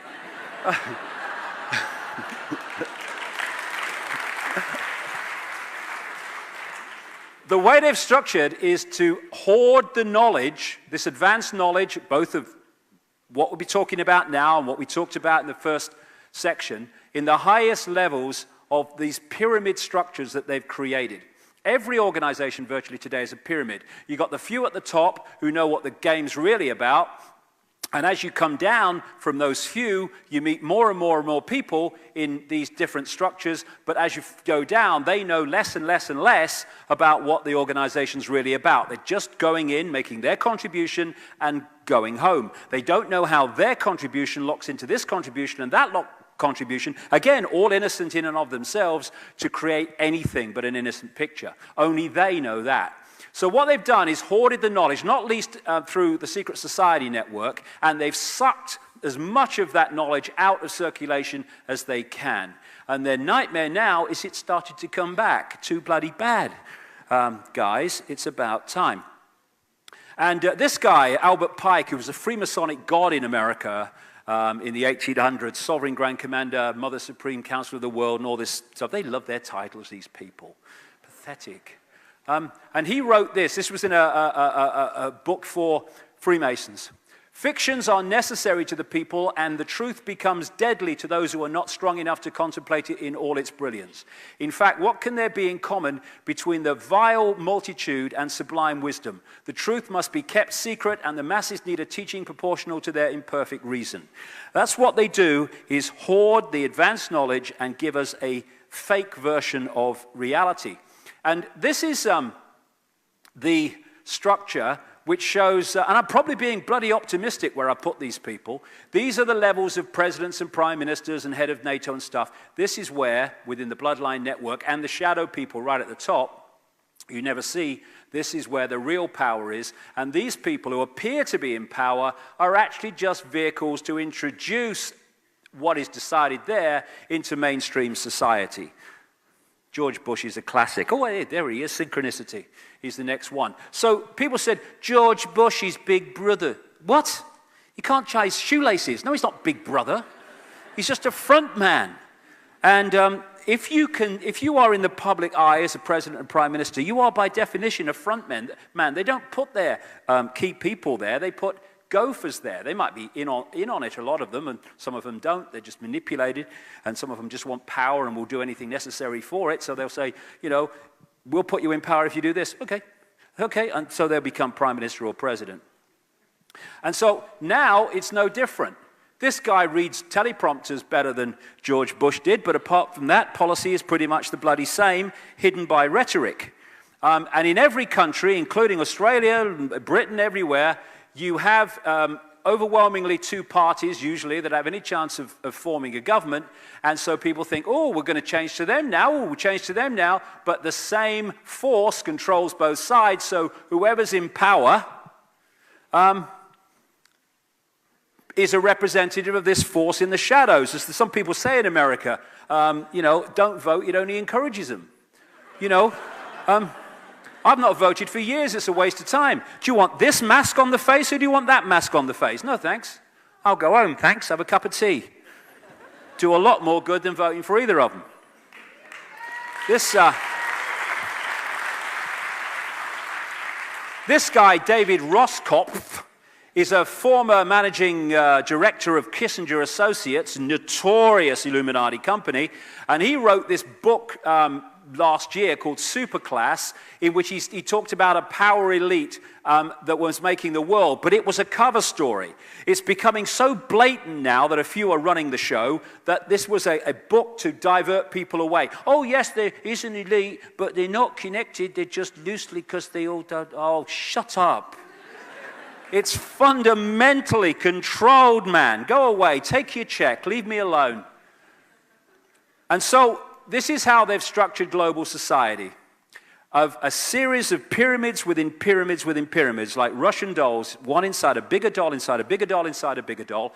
And so in the end, all these different pyramids of media, banking, politics, education, media, religion, all the rest of it, intelligence agencies, the pharmaceutical industry, all of it, they all are pyramids, and eventually they all answer to the same pyramid peak, which are these Illuminati families. And through this structure, they can put down from that point the same policies of incessant centralization of power and other changes in society, which here, as we experience them, seem to be coming from unconnected groups and institutions and places of society, when if you go to that point, they're all coming from the same point, and that's why it's so coordinated, and that's why now it's happening so quickly, because it's so coordinated. So what you have is one force manipulating in the play-out world of the daily experience, often apparently people in conflict with each other. It's all a game, it's all a mind game. This is the movie I talked about earlier, and this is the secret agenda that manipulates the movie to manipulate human perception in the same way that we've seen here in that image. And these people, in the end, are just puppets of this force. And like I say, I'll just go back on that one, but only quickly. This is to emphasize the point that because of their genetic makeup and energetic makeup, and the way that I now begin to understand they're connected to this schism energy in terms of their perception, this is why they can do these things and have no emotional consequence whatsoever, because they appear to have a very low, at least low, sometimes non-existent level of empathy with the consequences for others of their actions. Another coordinate, methods of manipulation. I think one of the most effective things I've ever come up with in this whole 20 years is this description of problem, reaction, solution, because it is so fundamental to pushing this whole thing on. And it's very simple. Everybody in this room will know about it, but just go for it because we're doing a DVD of this as well. So for people watching the DVD who haven't come across this before, maybe it's very simple. You want to change society in a way that you know that if you announce it openly, you're going to get a massive public reaction against it. So you don't do that. Stage one, you create a problem covertly. You get someone else to be blamed for it. It could be 9/11. It could be a government collapse. It could be the economic crisis we're having now. It could be a war. You then tell, through an unquestioning, pathetic mainstream media, the version of the problem you want the public to believe, i.e. bin Laden orchestrated it from a cave in Afghanistan or something. And if we had a media worth the name, problem, reaction, solution would collapse. Because at this point, they would investigate the official version, find it was a load of old crap, and they'd report to the public it was a lot of old crap. That's what real journalists do. We don't have many. John Pilger's one, mind, Australian. He's one. And instead, we go official version of events, reported to the public, virtually unquestioned. And it becomes official history without question. At stage two, you want the public to react with anger, with fear, with outrage, and you want them to say, basically, something must be done. What are they going to do about it? And then those who've created the problem, got that reaction, then change society openly through legislation to offer the solutions to the problems they have themselves covertly created. And that method alone has advanced this agenda through the centuries more than any other technique of manipulation. The 33rd degree of Freemasonry has this Latin motto, ordo ab chaos, order out of chaos, problem, reaction, solution. Create the chaos and then offer a new order, which is the code name for this conspiracy. And God, it's coming out their mouths all over the place at the moment, isn't it? We need a new world order. You do surprise me. So, this Second World War, the same families and networks were behind Soviet communism, were behind the United States, were behind Britain and the so-called allies, and they were behind Nazi fascism. They put Hitler in power. They funded Hitler. How did Germany go from the Weimar Republic, where they were taking their wages home in wheelbarrows, such was the inflation, to a war machine that took on Europe? Because it was externally funded by people like the Rockefellers. The Rockefellers funded Adolf Hitler's race purity expert, Ernst Rudin, on a whole floor of a German university to come up with his race purity crap. And it was funded by the Rockefellers in America. Because once you realize that this force is working through all sides, like we've just seen with that image, it suddenly is no longer a contradiction that a so-called American family, they have no allegiance to America, they have allegiance to their agenda, an American family would fund and create the war machine that then took on and killed so many Americans as well as so many other people. It's not a contradiction anymore when you know how the game works. And because they brought these two together, they created a massive global problem which allowed them to offer a massive global solution. All those United Nations, like the League of Nations after the First World War, and all the Bretton Woods Agreement, the World Bank, the IMF, and all this stuff was justified, including the European Union. Let's come together in Europe and we'll stop a war. Let's come together and have a central control of Europe, which we've just fought a war to stop. All came together, justified by stopping war in Europe. And now we have another version of it, which I call no problem reaction solution, weapons of mass destruction in Iraq. You don't need even a real problem, you just need the perception of the problem to get the public to support or at least not to efficiently reject what you want to do to change society. And this, now we are facing a presidential version of problem, reaction, solution. To put that in the light, I can see what I'm bloody doing now. I kept looking at my watch and misreading the time. I was very proud of that. I don't want to read the time, really. I want to stay here forever. I'm just getting started. What we've seen in America is presidential problem, reaction, solution. They brought Bush in, just as a front man, fronted up fronting up these neoconservative, neocon people that were behind the Bush era and the invasion of Iraq and all this stuff, and Afghanistan. And his job, or that group's job, was to create massive problems, not least foreign wars and stretching them militarily, but also to create massive financial problems towards the end of the Bush administration, which is exactly what they did. And then there's a massive problem, there's great fear and anxiety, and then they bring in the used car salesman with the big smile and the dark eyes and very good at reading teleprompters called Barack Obama. And you know, there were people, I got a lot of stick when I started talking about Obama and his background a few months ago, because, you know, it was like criticizing Jesus at the time. Not quite so much now, mind. People I thought knew better actually believed that this man could come out of nowhere and, as a genuine man taking the country in a different direction for good for the people, would somehow attract the biggest funding of any presidential candidate in American history. And most of it came from Wall Street. Now, I ask this, do turkeys really vote for Christmas if they are aware that that's what they're doing? No. They funded him because he is just a front man for them.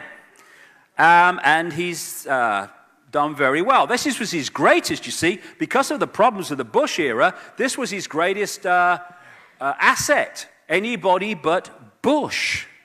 And so what they did was sell this fantasy. This man comes out of the most corrupt political system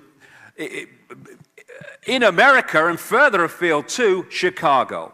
You cannot prosper in Chicago politics unless you are corrupt and/or you will do whatever those behind you say you should do or say. What they did was turn him into an empty screen. And they did it by simply using key words. I stand for change. Now, that's a good one. Because the way the system works, at any point in time, most people are sick to death of the status quo. So anyone coming along and saying, I stand for change, well, at least we'll have him because we don't like the way things are. It's very powerful. That's what Clinton used to get to power. I stand for change. And stand for hope. Now, hope is a good thing. We must hope. No, we mustn't hope. Hope's in the future that doesn't exist. Hope is always the horse on the carousel that's just a bit in front of yours and you're never going to catch it up. Hope is a holding position from real change. That's what hope is. He's an empty suit. But because at no point did he define in any detail what hope, what change, what something to believe in really meant, because if he did, they say, oh, if that's what it means, I'm not having that. Keep it simple. And what they did brilliantly was to create a blank screen on which the American people, or vast numbers of them, projected what hope, something to believe in, and change meant to them. So they turned him into all things to all people. And then once he is elected, well, bugger all that, we've got power now, and everything goes on as before. Oh, the rhetoric's different, the words are different, but what is happening is exactly the same as in the Bush era in all the basic things. Change, change, change. It's all mind control. You look at that, and what you are being told on a subconscious level is he stands for change, something we can believe in. And that is there to influence your conscious mind eventually into voting for the guy. This is what Adolf Hitler said. Make the lie big, make it simple, keep saying it, and eventually they will believe it. Make the lie big, make it simple, keep saying it, and eventually they will believe it. It's just the same technique that's been used over and over again. The wolf found that shepherd's clothing worked even better. And that's what he is. Oh, he's such a nice man. Oh, I love you, Barack. Well, that's good. Let's love everybody, but let's be streetwise as well. He's just a front man for the gang who funded him in the Patriot Act, this Orwellian abomination. Yes, he's supporting the furtherance and continuance of that and all the rest of it. And what has he done since he got in? Hurl money at the banks. This is the truth. This is what Barack Obama is really about. And more people are seeing that. And even the people with their eyes closed, I don't want to know, shut up, are going to have to face it eventually. This is the guy behind Barack Obama, or one of the key men behind Barack Obama. Zbigniew Brzezinski, who is a massive insider within this network I'm talking about, Jimmy Carter's national security advisor. How ironic, he stands here and contemplates, that Barack Obama is now sending thousands more troops into Afghanistan to overcome the problem. Ah, really? Well, his best mate here, who picked him up in the 80s and has, with others has brought him through to be president, it was always planned, has gone public some years ago now, 2 or 3 years ago, in a Paris magazine, admitting that when he was Jimmy Carter's national security advisor, he decided that he wanted, in his words, to give the Soviet Union their Vietnam. So what he then did was, own words, he funded and trained what were called freedom fighters, became known as the Mujahideen, in Afghanistan, to start causing trouble for the government in Kabul, the capital, which at that time was a satellite government of the Soviet Union. What he was doing was trying to entice the Soviet Union to, his words, to invade Afghanistan and then become embroiled in a Vietnam-type endless war that they couldn't win, as other people have found in Afghanistan. And that's what the Soviet Union did. And they were there for about 10 years, and never mind the Russians who died, 1 million Afghans died. And this guy thought, well, that's not a problem, own words, because it gave them their Vietnam and brought them down as a superpower. This is how these people think. And now the man who created the Mujahideen, funded and trained them, which then became the Taliban, and the guy Osama bin Laden was brought out of Saudi Arabia to front up that Mujahideen resistance to the Soviet invasion. The man who started all that going, because he's asset, bin Laden, absolutely, totally convinced he's dead. I mean, you know, no one ever talks about him anymore, do they? Isn't it funny? Brzezinski, the man who started it all, is the guy, or one of the key guys behind Obama, who's now saying we've got to put thousands of troops into Afghanistan to stop the Taliban. Have a word with your mate. And Brzezinski talks about this area. He's been talking about this area for a long time. He calls it Eurasia. And he says that to control the world, in effect, in simple terms, you need to control Eurasia, this area of land that includes key places like Afghanistan, Iran, the places around the Caspian Sea, this great area of oil and gas reserves like Georgia, where they've been having problems recently, Pakistan, and all this area, which so much of the world is now focusing on, is this area of the world going up into Russia. And Brzezinski seems to have a morbid genetic hatred of Russia for some reason. That's what we're seeing. And Henry Kissinger is now being used by Obama, officially anyway, to negotiate stuff with the Russians, which is, you know, it's like sending an atom bomb to a peace conference. And this guy, of course, Henry Kissinger, is one of the most blatant and high-profile manipulators for this Illuminati in the last 40 to 50 years. And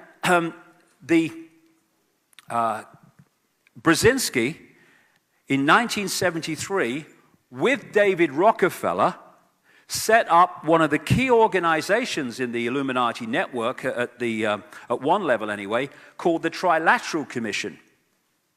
That's how much of an insider he is. And this is the network. It's around a secret society called the Round Table. It goes down to the start of just before the start of the 20th century. And these groups, like the Bilderberg Group, the Club of Rome, which manipulates the environmental movement, get to that later, Royal Institute of International Affairs in London, the Trilateral Commission, the Council on Foreign Relations in America, the United Nations, all these connect into that secret society. And Brzezinski is a major player to the point where he co-founded the Trilateral Commission. This is the guy behind Barack Obama. And this is what he wrote in 1970, Brzezinski. The technotronic era involves the gradual appearance of a more controlled society. Such a society would be dominated by an elite, unrestrained by traditional values. Soon it will be possible to assert almost continuous surveillance on over every citizen and maintain up-to-date complete files containing even the most personal information about the citizen. These files will be subject to instantaneous retrieval by the authorities. 1970. This has been planned for a long, long time, which is unfolding apparently spontaneously now. And when you look at Obama's policies, all you need to do is look at Brzezinski's books before anyone had heard of Obama. This is what he wrote in a book before Obama ran for president. Needed social reassessment can be encouraged by deliberate civic education that stresses the notion of service to a higher cause than oneself. As some have occasionally urged, a major step in that direction would be the adoption of an obligatory period of national service for every young adult, perhaps involving a variety of congressionally approved domestic or foreign good works. Barack Obama, policy. Obama will call on citizens of all ages to serve America by developing a plan to require 50 hours of community service in middle school and high school and 100 hours of community service in college every year. Watch this in Australia. I don't know if they're trying to do this here, but they will, because they're talking about it now in Britain, and they want this everywhere. This is the policy continued, Obama's policy. We cannot continue to rely on our military in order to achieve the national security objective we've set. We've got to have a civilian national security force that's just as powerful, just as strong, just as well funded. They want to create in every country civilian security networks to police the people policing the people. And they'll start to suggest it everywhere. He's just the guy who's triggering it in America. And because of his worldwide kind of fame, he has an ability to sell it in other countries as well. So it's not just Brzezinski. This guy, George Soros, is a notorious Illuminati manipulator, not least in financial terms, and he's one of the major funders and backers of Obama as well. And his networks were behind the spontaneous public revolutions in Ukraine and Georgia, after which, like in Georgia, Brzezinski and Soros put their puppet guy, this guy Saakashvili, on the throne as president. He's also fundamentally connected to this guy, Tony Rezko, who's currently in jail for corruption.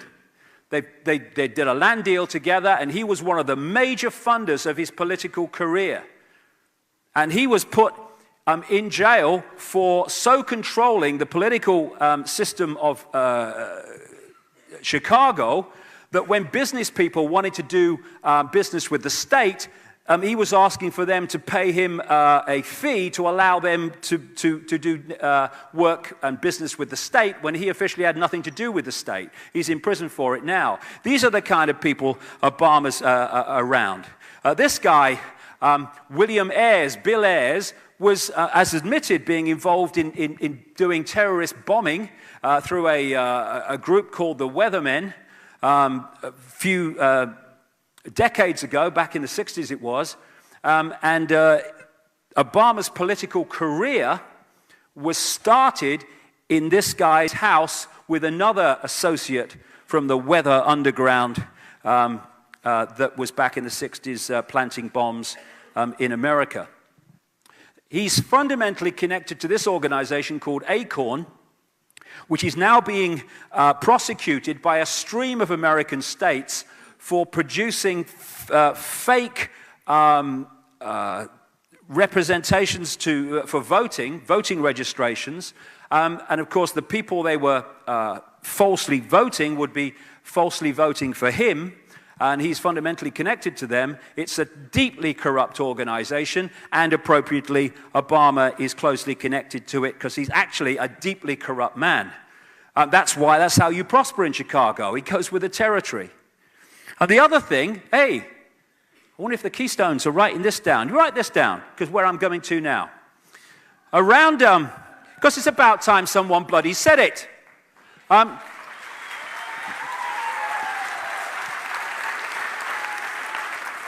There is a political system, I'm not talking about Jewish people, it's not the same thing. There is a political system orchestrated, created, and controlled to this day by the Rothschilds called Zionism. It is a tyrannical system which has no mercy on anyone that gets in its way. The Obama administration and around Obama is awash with people who are of the Zionist persuasion. His chief of staff at the White House is Rahm Emanuel, who has served in the Israeli army. He's an American. What's going on? And his father was involved in a notorious terrorist group called Irgun, which, along with other terrorist groups, bombed Israel into existence in 1948. I don't think there is going to be fair play on American policy in the Middle East. I don't feel it. And I would emphasize this because this is never publicized. Zionism is a political system. It is not a race. And there are many, many Jewish people, look at these alone, who fundamentally oppose Zionism. You know, it's like saying the Liberal Party in Australia is the American people. All right, it's a bit more than that, but it's along the same line. It is the Australian people. Or the Labour Party is the Australian people. No, it's not. It's a political system, a political belief. And what they've done brilliantly is to equate a political belief with a race, so when you challenge the political belief and what it does, you are called a racist. I don't care. It's about time somebody talked about this stuff and stopped being frightened of it.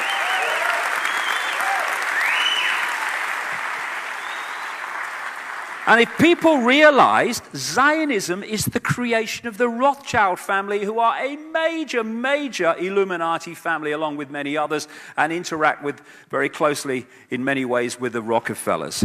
It was the Rothschilds who spent millions, £6 million pounds back in the 50s to build the Knesset, the Israeli parliament. It was the Rothschilds who built the Supreme Court in Jerusalem with all its massive Illuminati symbolism, which is well shown on the internet. This is a fiefdom of the Rothschilds, and Zionism has caused more mayhem and strife for Jewish people as anybody else. Why is there no peace in Israel? Because for Jewish people as well as Palestinians, because Zionism doesn't want it. That's why.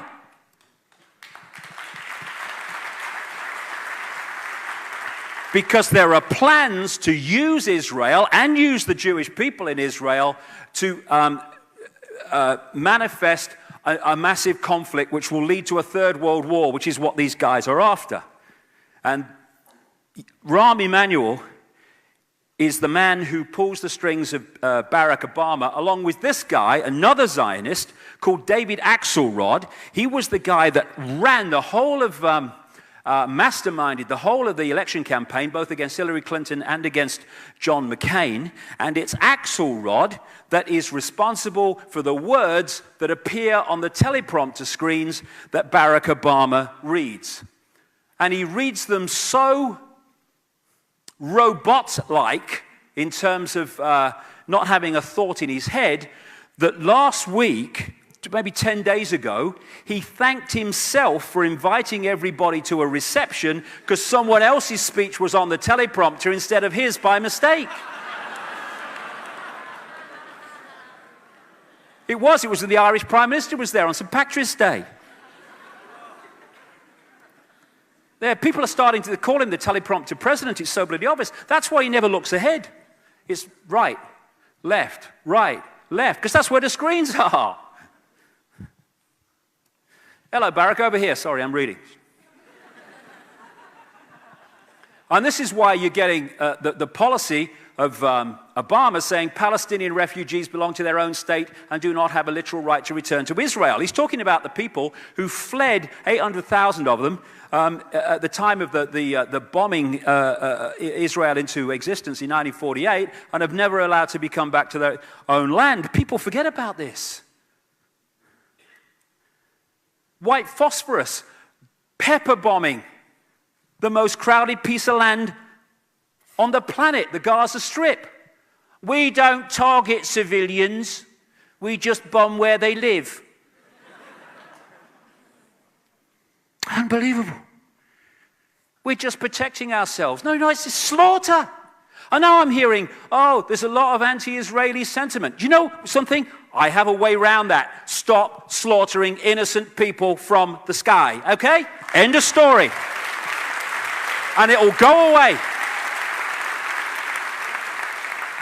And this is important. This is important for what's planned to come.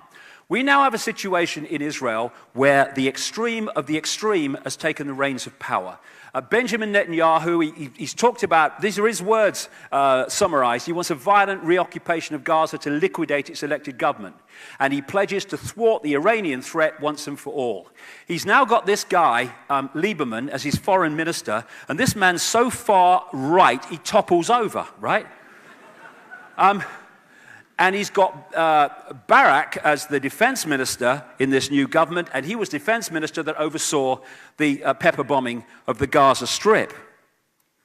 And this is Martin van Creveld. He's a well-known historian in Israel, and this is what he said publicly. We possess several hundred atomic warheads and rockets and can launch them at targets in all directions, perhaps even at Rome. Most European capitals are targets for our Air Force. We have the capability to take the world down with us, and I can assure you that that will happen before Israel goes under. They have a policy of not saying if they've got nuclear weapons or they haven't. They just don't talk about it. And a guy called Mordecai Vanunu, a wonderful Israeli man, went to jail for, I think it was 18 years, for exposing the fact publicly that they did have nuclear weapons. And now we've got this thing, oh, Iran's going to have nuclear weapons. What? The idea, and we're seeing it almost complete now, from the start was to drive out the Palestinian people, not be at one with them, not share power with them, not share the land with them. The green bits are Palestinian land over the period of time up to the year 2000, and it's gone on since then, as illegal settlements are put in Palestinian land. And one of the people that lives in an illegal settlement is Lieberman. As an Australian newspaper said this week, he must be the only foreign minister in the world who doesn't actually live within the borders of his own country. And the Middle East policy in Obama's administration is by Bilderberg, George Mitchell, Bilderberg, Council on Foreign Relations, by the notorious little Kissinger, Richard Holbrooke, who played a major part in breaking up the former Yugoslavia in wars, etc., so it could be absorbed into NATO and the European Union, which it is being now. He's Bilderberg Group, Council on Foreign Relations Trilateral Commission. He's now in charge of Pakistan-Afghanistan policy. And this man, who is an arch-Zionist called Dennis Ross, he's now in charge of Iran policy. What it's building to is an effort, and Brzezinski is behind this, among many others, to create a conflict out of the Middle East, and in this area we're looking at, to bring about a third world war. And the third world war will be, and this was been written about in the past, that there were going to be 3 world wars to bring this new world order into being. A war that would finish off the superpowers and bring the whole world under the control of a world government, which will then dictate to every country. And the personnel are in place. We're hearing, oh, he's a good guy because he's closing Guantanamo. Well, he's going to close it in a year. But I won't go through this because of time. But John Pilger here brilliantly exposes the fact that Barack Obama has actually fundamentally changed nothing. It's all rhetoric, as he said. the man of change is changing little, that ought to be front page news from Washington, but it isn't. And I have a golden rule with Obama. Again, that Hitler quote, but I have a golden rule with Obama. Ignore the words and watch the actions. If you listen to the words, you can get caught that there's change going on and he's different. Watch the actions and you'll see that there is nothing. And just to confirm that nothing has changed, there you go. Where would world politics be without Bono, eh? Where would they be? So we have this secret agenda, and we have the movie, which is just explaining away the secret agenda. And money, finance, is fundamentally one of these problem reaction solutions that we are now looking at. This crisis was brought about, engineered by not least this guy, Alan Greenspan, who was head of the Federal Reserve, Central Bank of America, but actually it's a private cartel of banks, nothing to do with the government in truth. And from the end of the kind of Reagan administration, right through Father Bush, right through the two Clintons, and through most of Boy Bush, this guy was head of the Federal Reserve. And he led a campaign which was mirrored around the world because of this transnational corporation I'm talking about, which took away all credible regulation on the banks and financial institutions doing what the hell they bloody liked. And it was purposely created to create enormous amounts of debt. And you could be a monkey and get a mortgage at one point. And the idea was then, when the debt had reached massive proportions, unmanageable proportions, then you crash the system. Because what you want is a massive problem which you can then add endless solutions to, including the introduction eventually, and we're going there, of a world central bank to dictate to all global finance. And that's what we've been doing all these years, watching the game and all the rest of it. We've just been pulled in on the fishing line to get in more and more debt so the control system can play out. And this guy, Henry Paulson, who was Treasury Secretary when the crash happened during the end of the Bush administration, he came from Goldman Sachs in 2006, and then as to save the banking system, to save the economy, orchestrated vast amounts of money to end up in the coffers of Goldman Sachs. All this money has been fired at the banks, disappeared. It's not changed things in any credible way. And again, business as usual. Bush justifying the giving the money to the banks. The government's top economists, experts warn that without immediate action by Congress, America could slip into financial panic and a distressing scenario would unfold. More banks could fail, including some in your community. The stock market would drop even more, which would reduce the value of your retirement account. The value of your home could plummet. Foreclosures would rise dramatically. And if you own a business or a farm, you'd find it harder and harder expensive to get credit. More businesses will close their doors and millions of Americans could lose their jobs. God bless America. Then Obama comes in, change, when he says we want even more money at the banks. Economists across the spectrum have warned that if we don't act immediately, millions more jobs will be lost and national unemployment rates will approach double digits. More people will lose their homes and their health care, and our nation will sink into a crisis that at some point may be unable to be reversed. Different mask, same face. Be afraid, be very afraid. The big bad monster's coming now that we've invented him. Economic crisis, and just a puppet. And his economic team, people like Larry Summers, Paul Volcker, Tim Geithner, they're straight from the very institutions that created the crisis, and they've been placed in positions to solve the crisis, which means giving more and more money to the banks that they represent, trillions of dollars. And they're talking about it being the bigger crisis than the 1930s. In many ways, on many levels, I think that's absolutely right.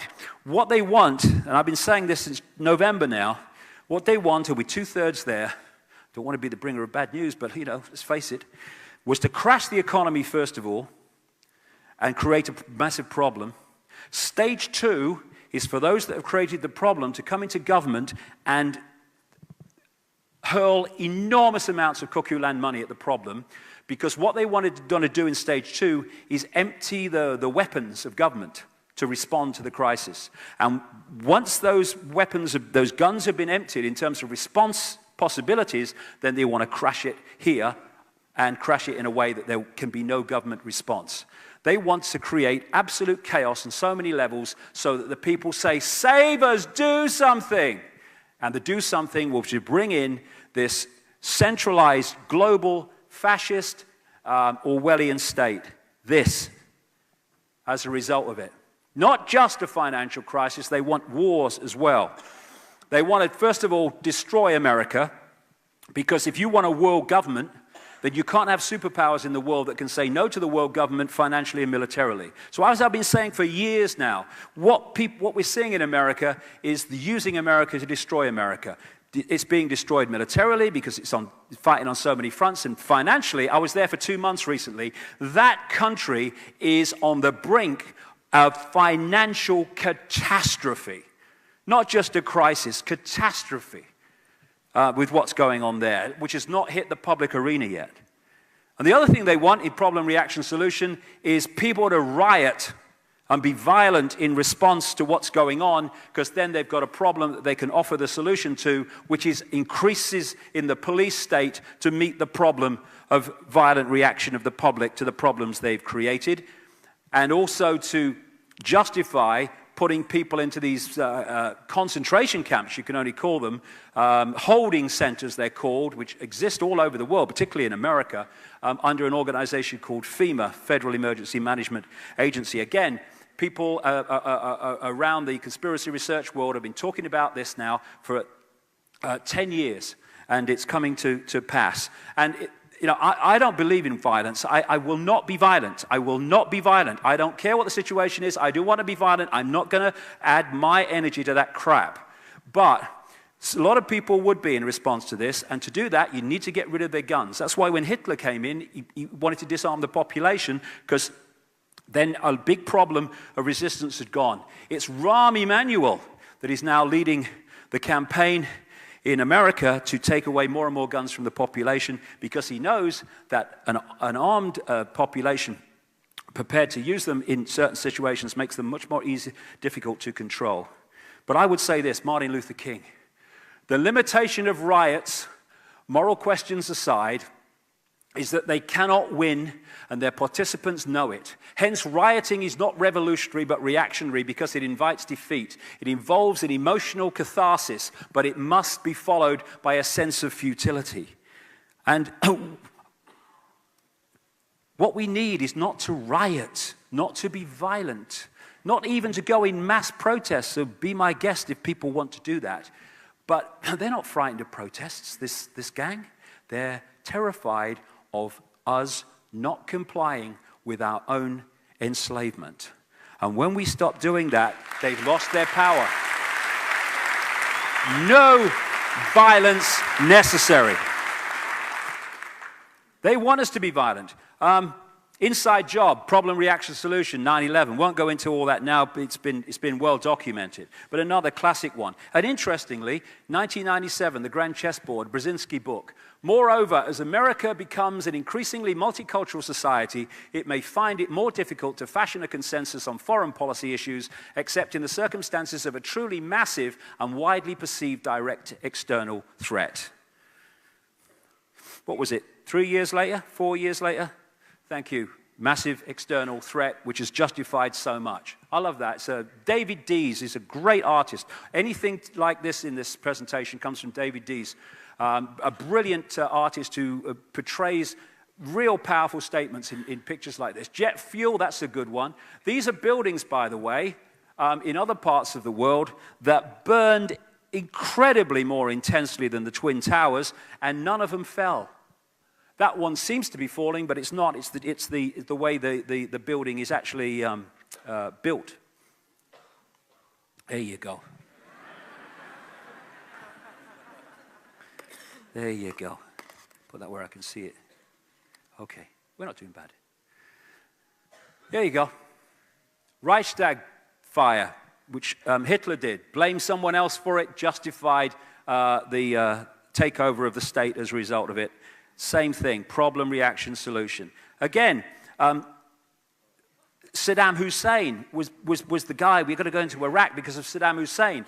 This is Donald Rumsfeld, the defense secretary at the time of the invasion of Iraq, meeting Saddam Hussein in 1983 to arrange for Reagan-Bush administration to ship chemical and biological weapons for use against the Iranians. This is an American mainstream newspaper report from 2002.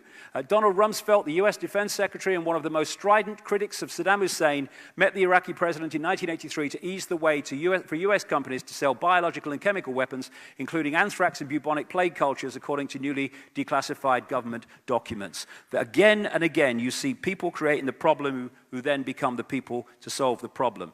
He was on the board of a European engineering giant called ABB in 2000 when they sold nuclear equipment to North Korea. He then becomes defense secretary and says North Korea is a danger because it's got nuclear equipment. Alongside problem, reaction, solution comes what I call the totalitarian tiptoe. Very simple. You're going there to Z, but you're at A. And if you go in one leap, you know the change is going to be so vast, people are going to say, what's going on? So you go in as big a jump as you can, but you try not too big a jump that so many people will start to ask questions. And each jump is promoted and projected as unconnected to all the others. That's how the European Union, a centralized dictatorship now, was totalitarian tiptoed out of a free trade area. 75% of laws in Britain now originate in the European Union. And the European Union pass a law, a British Parliament or any other European Parliament pass a law, doesn't matter, that one takes precedent. They want the same in America with the North American Union, which Obama is going to be pushing. Fascism, you really think it would be this obvious. The stepping stone approach as what's got us this far, where so many stepping stones have now been made that it is becoming obvious to anyone with a mind.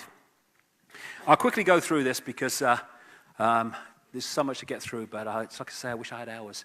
The other coordinate is to understand that they want people to be a believer. They want people to believe in something, because once you have a belief system that is rigid, then you become less of a problem. They want religious belief systems, political belief systems, racial belief systems, self-identity belief systems, anything that puts you in a prison of the mind, because you'll then filter through this process of the way the neurons fire in the brain, you will filter reality through the belief system. Religions. In the end, religions are invariably, the major religions are worshipping the same force. It's not explained like that, but that's what goes on. Again, out of Atlantis and Lemuria, and then those civilizations that followed, the worshipping of the moon goddess and the sun god, the worshipping of the moon and the sun, was prevalent. And it manifested in various religions, not least from this part of the world, which, if you think about it, is the religion factory. Christianity, Islam, Judaism, Hinduism, all came out of this part of the world, these major religions. And when you strip them down, they are invariably sun and moon worshipping religions. So in Babylon, they worshipped the Queen Semiramis, the sun goddess, Nimrod, known as Baal or Bel, the sun god, and Tammuz, who was the son, the virgin-born son of the moon goddess and the sun god. Tammuz later became known as Jesus in the Christian stories. And when this Babylonian trinity was taken to Rome, as the bloodlines moved to Rome and founded the Christian church, they changed the names, but basically the same religion remained. This is a depiction of the moon goddess and the sun god, the star, the sun there, which is an original depiction from Ur in what is now Iraq, Sumer, Babylon, from 2000 BC. And this is the international symbol of Islam to this day. When you get deeper into it, these are all different masks, again, on the same face of the moon and sun religions. This is Mormonism. In America, again, the sun and moon symbolism is all over their symbols in the Salt Lake City, etc. So when you see Mother Mary and Jesus, what you're looking at is a depiction of Queen Semiramis, the goddess of Babylon, and Nimrod stroke Tammuz, because They said that Nimrod, when he died, became the sun god Baal and impregnated Semiramis with the rays of the sun. That's where the virgin birth comes from. And she gave birth to the reincarnation of Nimrod, which became known as Tammuz. And that's why in Christianity they talk about father and son being one, because that comes from the Babylonian symbolism of that. That's where Isis, the virgin mother of Egypt, and Horus, the sun in Egypt, comes from. It's the same recurring themes. And all across the world, the mother, the virgin mother, and the baby religions follow. And they all come from the same source. And because they project it in a different way, people think that they're different religions, but they're the same basic religion. Consciousness, I mean, this is the point I would stress. Consciousness doesn't do religion. Mind does religion. And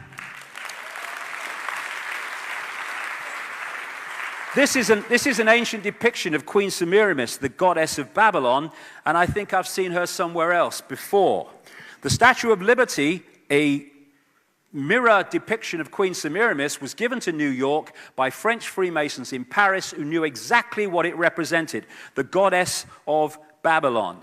And there you go, and there's the mirror image of the Statue of Liberty on an island in the River Seine in Paris to this day. The goddess of the French Republic, same thing. The goddess Freedom on the top of the Capitol building, same thing. The goddess Columbia, the goddess of the District of Columbia, same thing. In the Vatican, because, of course, the Roman Church is the Church of Babylon relocated, and they use different names for the same stories, they depicted Semiramis in Babylon as a dove, and, of course, Nimrod was the sun, and this is, you see in the Vatican, the dove and the sun, that's Semiramis and Nimrod, same thing. So Nimrod was the sun god, and you see him all over the place as well. The symbol of Nimrod in Babylon was the flame or the lighted torch.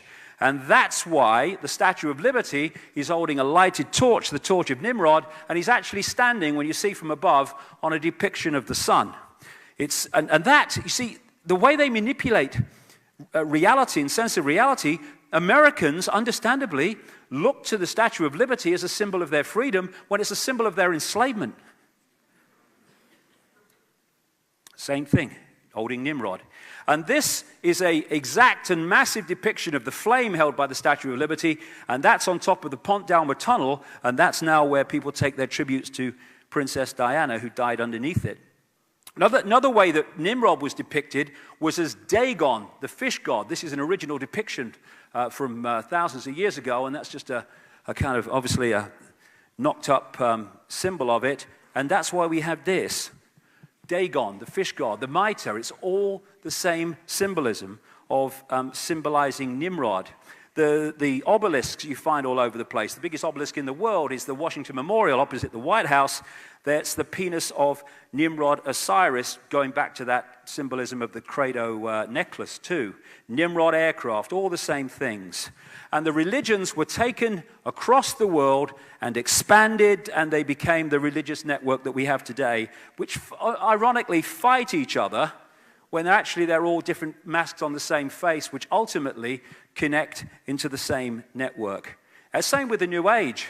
So much of the New Age is just the same manipulation. I call the New Age the last cul-de-sac before the gold mine. People who've rejected mainstream religion and rejected this world is all there is science and are looking into things of vibration and stuff like that and spirituality in another way, you've got to stop them, get into the gold mine. So you want a cul-de-sac to get them into, and it's become known as the New Age. And they also worship, and again, anything to do with this network is always, reptilian brain, hierarchical. And so we have hierarchical structures of power within the New Age structure of beings and entities and great white brotherhoods. It's all hierarchy.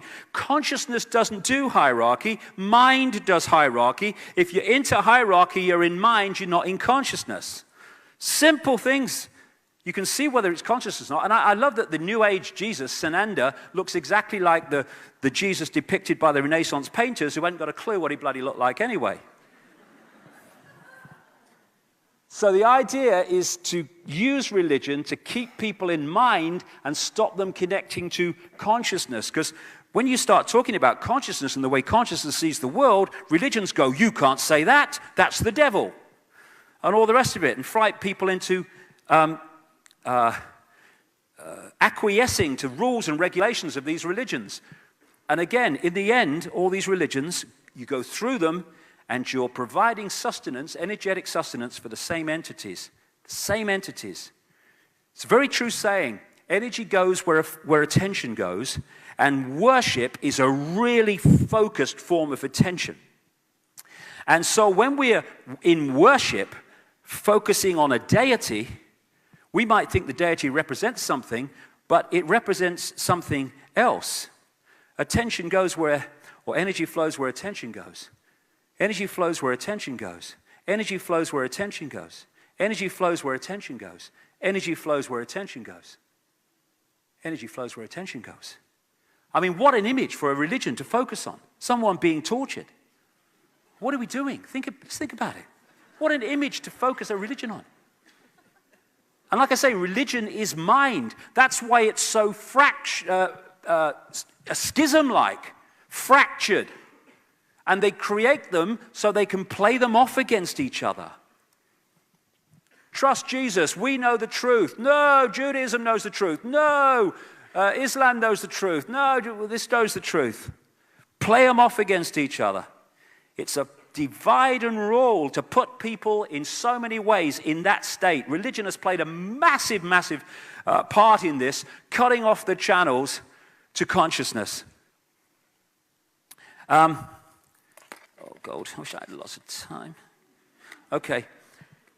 Coordinate. Secret society network and the religions worship the same gods because the same force controls the secret society network that controls the religions ultimately.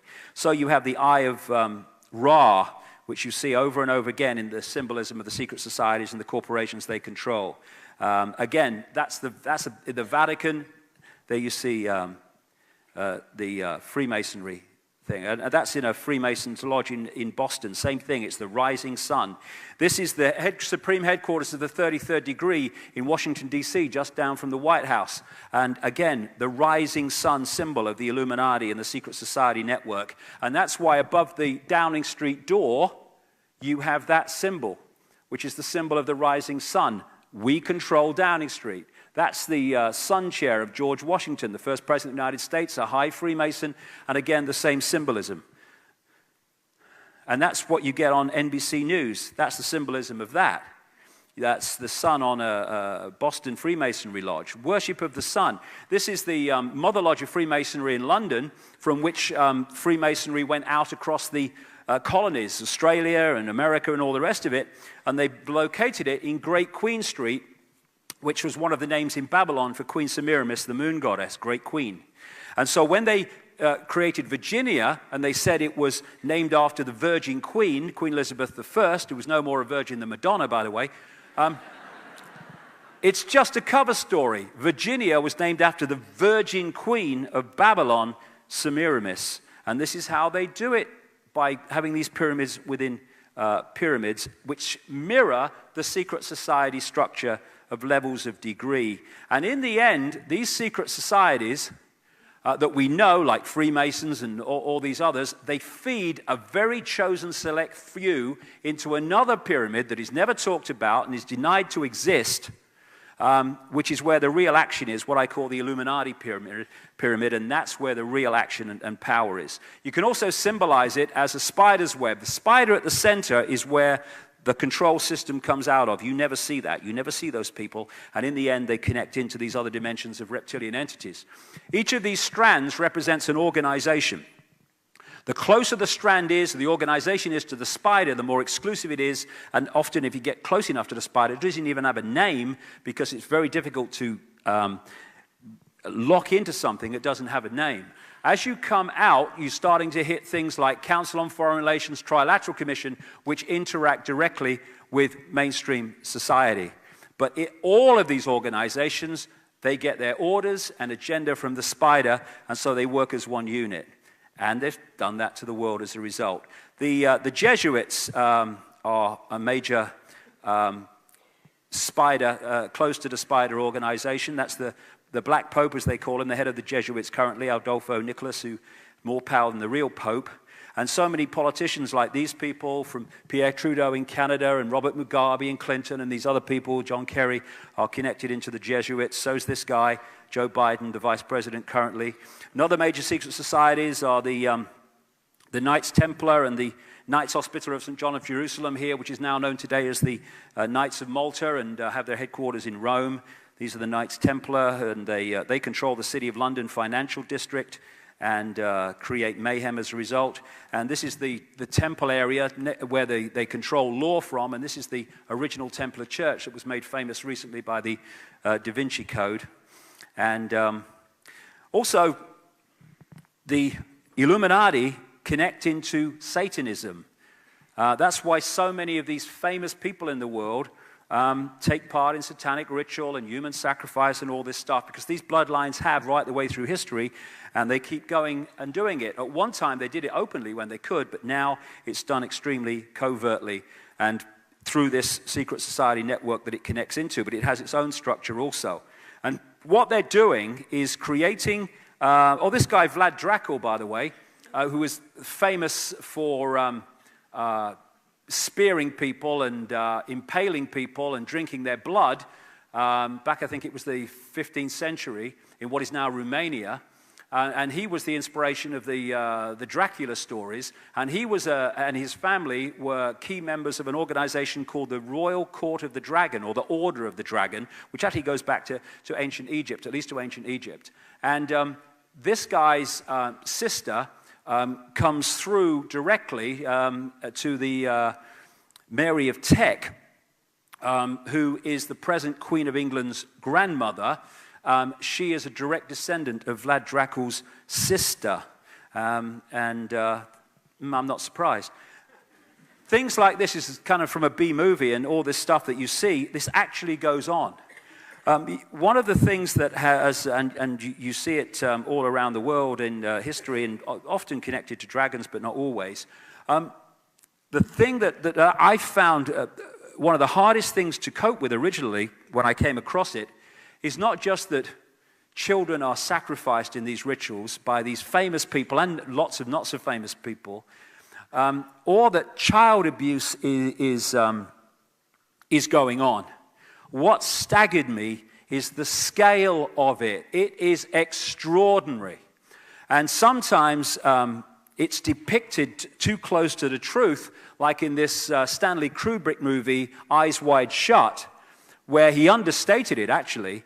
But he included in this movie, and he died actually very soon after it was seen by the powers that be, of a heart attack.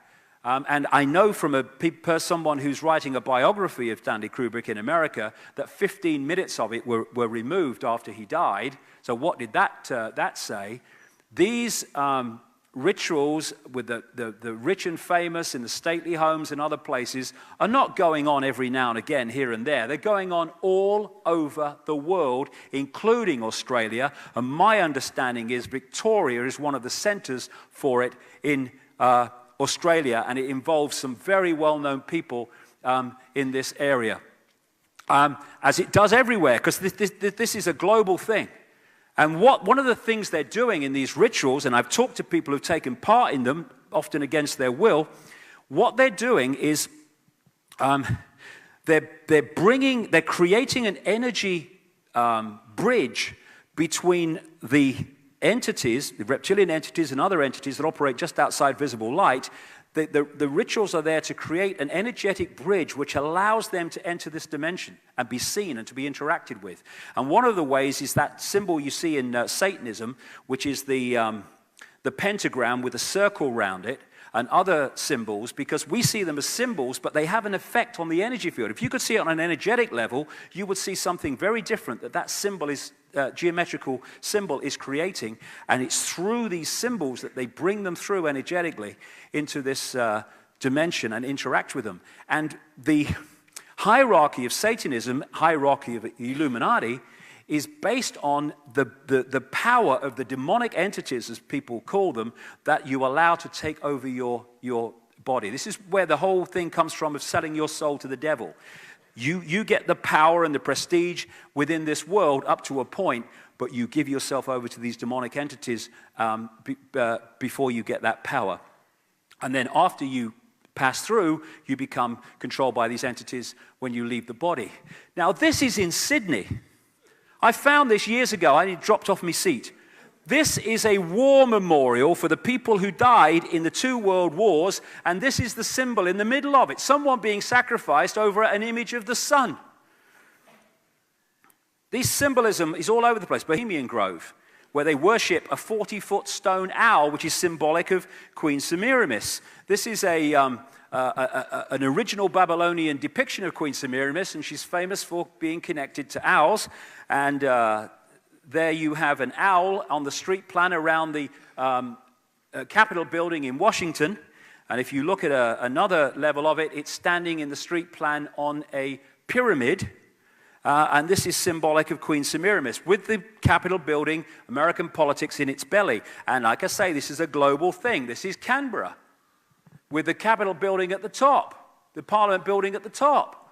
Because the same force is controlling this country as is controlling America and Britain and all of them. So they use the same symbolism if you look for it. And these people, famous people, top people in banking, business, politics, presidents, go to Bohemian Grove in Northern California and worship this stone owl, Semiramis. You couldn't make it up. This is a picture from Bohemian Grove in 1957. That's a guy called Glenn Seaborg who developed plutonium. Cheers, Glenn. And there, at the time, 1957, is a B-movie actor called Ronald Reagan. And here's a career politician called Richard Nixon, just about to take Kennedy on in the 1960 election. Both Bohemian Grove members, and both go on to be presidents of the United States, no matter what their background. Presidents, like in every other country, are not selected by ballot. They are, or elected by ballot. They're selected by blood and by Illuminati and networks. It's amazing that this is David D's picture symbolizing the force behind it, but it's amazing that it's actually based on truth. And the reason it doesn't come out is because through the secret society network, they put their people in the key places in social services, the key places in police, the key places in coroner's offices and medical staff and all the rest of it. And they can then decide if things are investigated or prosecuted or just shut down. And that's why it never comes out, because they've stitched the whole system up. Okay, the agenda today, where are we? Okay. The agenda today, this is where we're going. They want a global, centrally controlled fascist dictatorship, that network and structure I've just been talking about. And they want a microchip population connected to a global computer. And the microchip is designed not just as electronic tagging, but to get access to the biological computer system to externally manipulate the way we think and our emotional state as well as physical state. And if we think that the robotic people are from the past, like the Nazis, well, this is China waiting for work in the morning. That's what they want to turn people into. In many ways, the Nazi and the Chinese situation is a blueprint for how they want the world to look when this new world order is in place. Pyramids of manipulation, this is how they do it, and through all that and secret agenda. They want a super state agenda. I talked about that. European Union's the first one. And the European Union, Europe itself is named after Europa, and Europa is another word name for Queen Semiramis. And around the goddess, whether it's the Egyptian goddess or the Christian goddess that comes from Semiramis, are 12 stars symbolically going back thousands of years. And that's where the 12 stars of the European Union come from. They're the 12 stars of the moon goddess of Babylon. And Europa is depicted with the bull, who is symbolic of Nimrod, and on a coin in 2005 came out of the European Union, you had Europa and the bull, Nimrod and Semiramis. At the inner sanctum of all these organizations, they know exactly what they're doing. This is the Habsburg family, Otto von Habsburg, one of the major Illuminati families, and he was the one that started the Pan-Europa movement that created the European Union ultimately. They want to break Europe up into regions. Some maps have come out. Same in America. This is a map from the Nixon era where they showed America broken up into regions. And watch this in Australia. What the idea is to sell it to people as devolving power, like to the states or the regions or groups of states, devolving power, giving power to the people. The real reason is to break up the nation state so that there's no unified response to the edifice of power above, the superstates that they want. And of course, this has now moved, this centralization of power has moved so quickly and reached such a point, we have a name for it: globalization. Globalization is what? It's exactly the agenda I've been talking about all these years, the centralization of power in every area of our lives. And we have people of the left, and good luck to them, who protest against, global injustice and the World Bank and the International Monetary Fund and all the rest of it. But what they don't seem to realize, because they reject and often lambast people like me, is all these different things they're protesting about is actually the same force under different names. And it's not just, as they seem to think, greedy corporations seeking more and more power. The corporations are not the origin of globalization, they are the vehicle for it, that's all. The origin is in the hidden forces behind the corporations that so many of the left refuse to accept exist. The idea is to make every part of the world dependent on every other part of the world, so self-sufficiency and self-government and control of our own lives and communities becomes impossible. That's what globalization is about. Free trade is the freedom to exploit. It's the freedom of corporations to make their products for a few cents on the dollar, paying starvation wages, and then bring them across the world without tariff barriers and get the biggest price they can in another part of the world. It's called free trade, freedom to exploit. But you can't be against free trade. Oh, you can. Watch me. And so all these organizations are eventually controlled by the same force. And this guy is a front man for taking it to the next level. That's why I keep calling him the used car salesman, because his role is one and one alone: sell the agenda to the people. And so the idea is to put us in these jails of control, homeland security, military dictatorship. This is Adolf Hitler selling the Gestapo, the creation of the Gestapo. An evil exists that threatens every man, woman, and child of this great nation. We must take steps to ensure our domestic security and protect our homeland. That's exactly what they said after 9/11 to justify homeland security and the police state. All over the place you find now cameras and surveillance. This is a poster after the London bombings: secure beneath watchful eyes on London transport, closed-circuit television cameras, we're protecting you. This is from Nazi Germany, 1934. Same bloody thing. Yeah, walls have ears, we're listening to you, we're watching you. Oh, this is a lovely one. Sheffield bus station in Britain. It's a bus station. You go there, you get on a bus, you go home. Community bus station. Poster: spit and run. You'll still get caught. DNA. Every bus, tram, and interchange has DNA testing kits. Spit at the staff and you can be traced and prosecuted, even if we don't know what you look like, and your records will be on the national DNA database forever.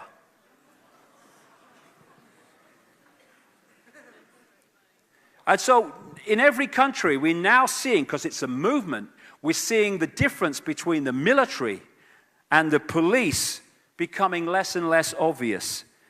People being asked to spy on their neighbors and their friends. Hey, this guy Icke is in Melbourne, and he's inciting people to discord. Got to get around here fast.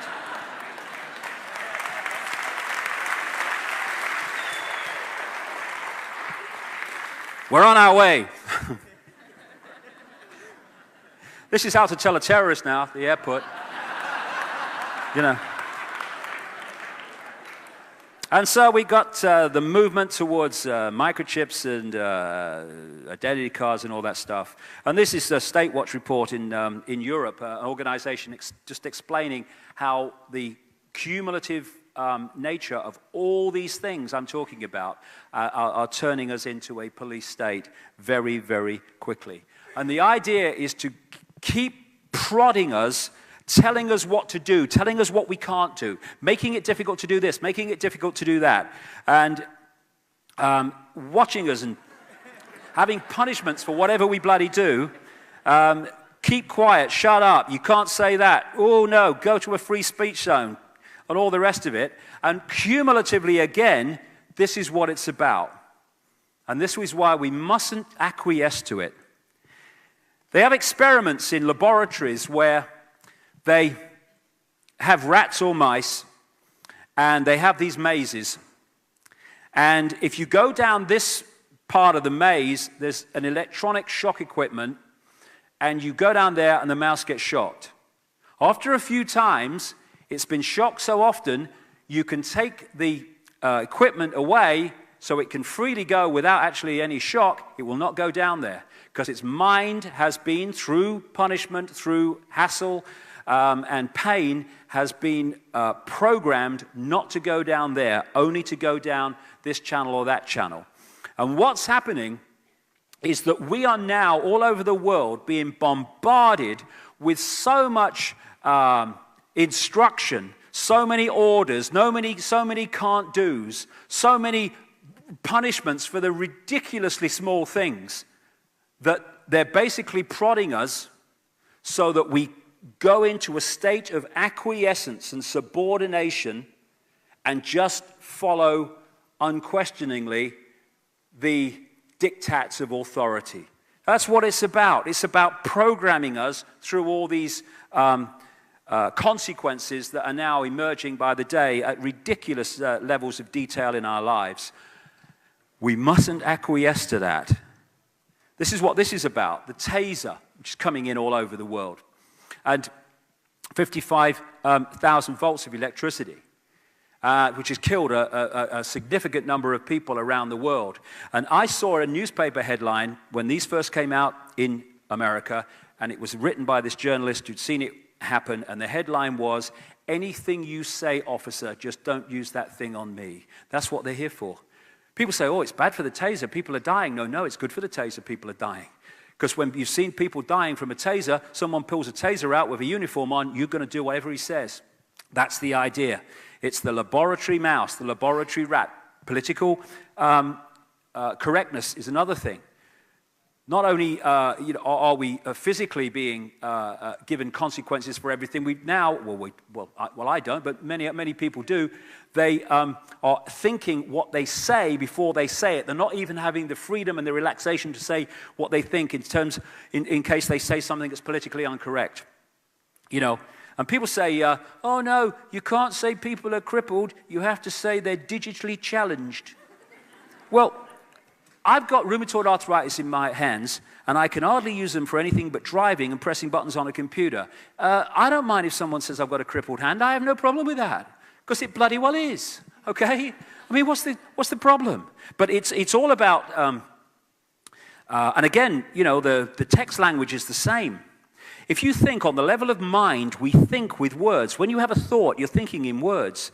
The more over the generations you can remove and reduce the number of words that we use, you eventually do not even have the words to construct a thought with any detail. It's all blandness. And this is what Orwell talked about with his old speak and new speak, where the authorities in 1984 wanted to replace more and more of the old words that you could express yourself in detail with and replace them with newspeak, which were bland and had no real meaning. And if you get to that stage, and that's where they're heading, this text speak, you are, and all this stuff, we're not even going to have the language, not far from now, as the generations move on, that can actually have the words to articulate a thought of any detail except a bland one. That's the idea. It's all a mind game. Well, I love this one. This is a politically correct sign. Caution, this sign has sharp edges. Do not touch the edges of this sign. And it says at the bottom, also, the bridge is out ahead. So, this is what we're looking at. Yeah, whose word in your head? Programming the computer. They want the microchip to program the computer. That's why they're pushing this around the world. Microchip your children so you know where they are, put your medical records on a microchip. But the idea of the microchip, like I say, is to access the body computer and manipulate it from within. The media is fundamentally a part of the mind control also that's whose world is in your head all the time as they manipulate our reality. And it's the same with like the media, as I say, and the way that they do this. Now, computer access. They're trying to access the computer in many, many different ways. And when you kind of realize how the computer works, you start to realize why they're doing what they're doing. All this crap in food is to destabilize the computer electrochemically. The body computer on one level is an electrochemical entity, organism, and it has need to have a certain chemical and electrical balance to function mentally, emotionally, and physically in its optimum state. So what they're doing now is bombarding us, and have been for some time, especially young people, children, with all this electrochemical crap to destabilize the body computer and its receiver transmission levels so that we are operating on a fraction of our potential. Same with the drugs that they're throwing at people, not least the children. So many of these people, these kids that go crazy with guns, almost all of them in the end turn out to be drugged up with this stuff. Aspartame, the sugar substitute, is a brain suppressant and rewirer, which was brought onto the market as head of Searle Pharmaceuticals by this guy, Donald Rumsfeld, who keeps coming up in many guises, who sold out for a fortune to Monsanto, who now own aspartame. Fluoride, that lady Anna Bligh up in Queensland is putting fluoride in the Queensland water. They put it in the water of concentration camps in Germany to suppress and make docile the inmates. Fluoride is a brain suppressant. Monsanto, again, comes up again and again. The home of genetically modified food. Why? Because it's to genetically modify us. Genetically modified food affects human DNA. And I'll give you an example of just how detailed this is, because what it comes down to on so many levels is there is a level of knowledge here about how everything works, and then there's a level of knowledge that the public are allowed to have. I'll tell you a story I came across only last week. We have a treatment for cancer called chemotherapy, which is equivalent for most people to assisted suicide. Stone Age medicine. What chemotherapy does, as we are at the cutting edge of knowledge, is kills cells. That's what it does. It kills cells. It doesn't kill cancer cells only, it kills all cells. And the question is, do we kill enough healthy cells to kill the patient before we've killed the cancer cells to rid of the cancer? So what they're doing now is, some people anyway, they're trying to find drugs or a biomarker that will put into cancer cells which will only track the drug and the healthy cells won't. What it turns out, actually, this guy, Professor Dan Burke, and in Britain, as established, is that cancer cells already have a biomarker and have always had a biomarker, and he's called it CYP1B1. It is an enzyme that only appears in cancer cells and not healthy cells. What he then did was get with another man, Professor Potter at Leicester University, who came up with a substance found in many fruit and vegetables, which is called salvestrols. That's what they call it. And they found this. The CYP1B1 enzyme, only in cancer cells, interacts with salvestrols that we get from fruit and vegetables and turns it into a cancer-killing agent. So we have had a natural cancer response system. As long as we eat fruit and vegetables in rich numbers with these salvestrols in them, when we get a cancer cell, the CYP1B1 enzyme within the cancer cell, but not in the healthy one, creates a chemical reaction with the salvestrols and kills the cancer cell and doesn't harm normal cells. You get salvestrols in those fruit and vegetables that are subject to fungal attack, because the salvestrols are what the fruit and vegetables produce to deal with a fungus attack. And the reason salvestrols work against cancer, because we're going to find out, and it's going to be established eventually, cancer is actually a form of fungal attack on the body. Now, this is where I'm going. In the 1950s, they introduced chemical farming. From the 1950s, we have had an epidemic of cancer in the Western world. So what is the effect of this? Because they've been using fungicides on fruit and vegetables, they've been killing the funguses and the fungal attacks artificially, which means the fruit and vegetable plants are no longer producing salvestrols to deal with the fungal attack because it's being done externally for them. But here's the killer, that they know what they're doing. The most used fungicides used in the world have another effect. They neutralize the effect of CYP1B1, the enzyme in cancer cells. So you can eat all the salvestrols you like, but if your body accumulates the fungicide poisons through eating these foods, it won't matter anyway, because the salvestrol will not be activated as a cancer-killing agent because the enzyme within the cancer cell has been neutralized. And after 20 years of research of these people, that is absolutely no accident. They know exactly what they're doing. And that's why in America now, this bill is going through to make it virtually impossible for people to produce organic food in America when this bill goes through. Because if you eat organic fruit and vegetables of this type, then they are rich in salvestrols because they're still producing them to fight off fungal attack because there's no fungicide getting in the way. Vaccines. 25 vaccines by the age of 2. An emerging, growing immune system gets attacked with that shite in that period of time, and we think that children are going to grow into adults with immune systems that are as effective as they could be.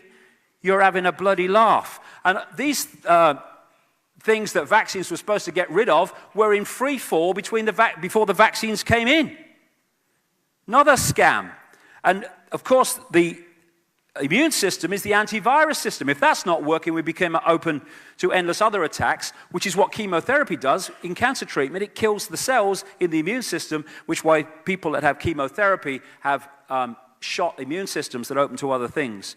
And so there's also an attack going on now, as we've seen through this organization trying to reduce the doses and the sources of food supplements and stuff. It's all an attack. This guy, Codex Alimentarius, which is trying to create regulations that basically make food supplements and other things a waste of time because of the doses and the quality of them. And Codex Alimentarius came out of the people behind the IG Farben chemical cartel, pharmaceutical cartel that was behind the Auschwitz concentration camps and much more. And this guy, Fritz Tamir, who was jailed by the Nuremberg trials for 7 years for war crimes and was got out after 4 thanks to Nelson Rockefeller, his friend in America. He was the man with others in the 1960s that set up Codex Alimentarius, which is now trying to destroy our ability to bridge the gap between what we used to get from fruit and vegetables and food and we don't get now. It's mass culling of the population. That's what they're after. And international law, international regulations is the way they're doing it. The reason international law is the code word or term that you see all the time now is because if you want a world government dictatorship, you have to have laws that everyone on the planet obeys and has to obey. That's where your dictatorship comes from. And that's why international law, international regulations are coming up everywhere. Same with this electromagnetic soup that we live in now. It's attacking the body electromagnetically and electrically to stop us operating on the level that we can. Before we have a break, I'll just finish with this because this is so, so important. The carbon con. We are being sold one of the most blatant lies, at least of modern times, and probably more than that.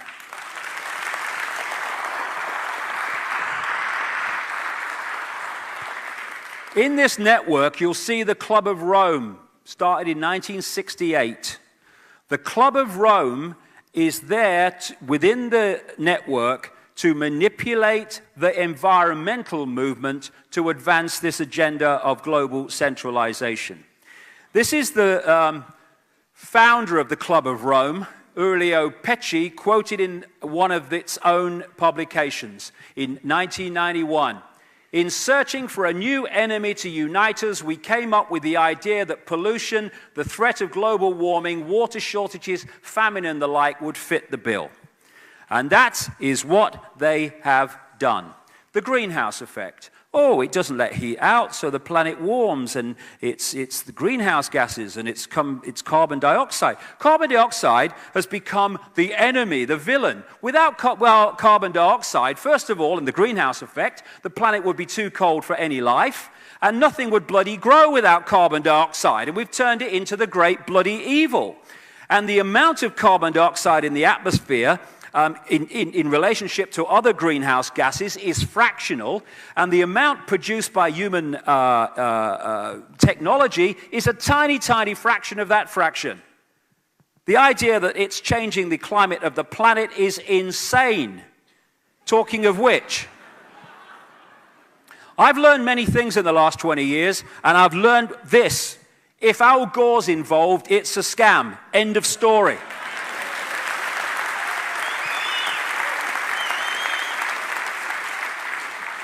Of course they give him the Oscar for his rubbish, ludicrous documentary. Of course he gets the Nobel bloody Peace Prize, because the people that want this thing out there control who gets those things. And we have, oh, you know, if it's a scam, Madonna's singing on the bloody stage as well, it seems to me. This is the great Earth concerts around the world, selling a lie. These people do no research. And here's the global warming survival handbook for those live Earth concerts, written by David de Rothschild.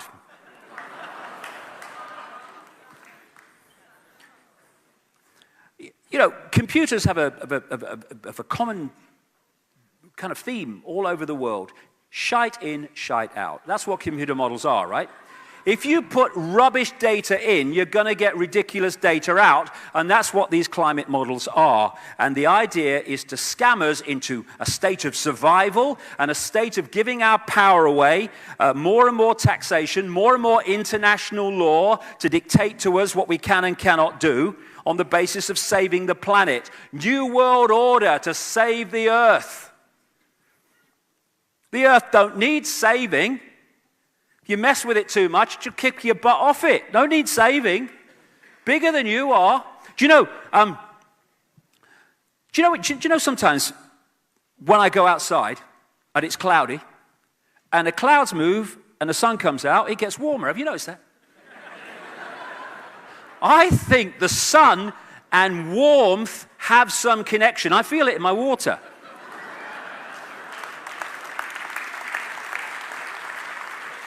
The sun sends out sunspots in cycles, a lot and then less, and now virtually none in the recent end of the cycle.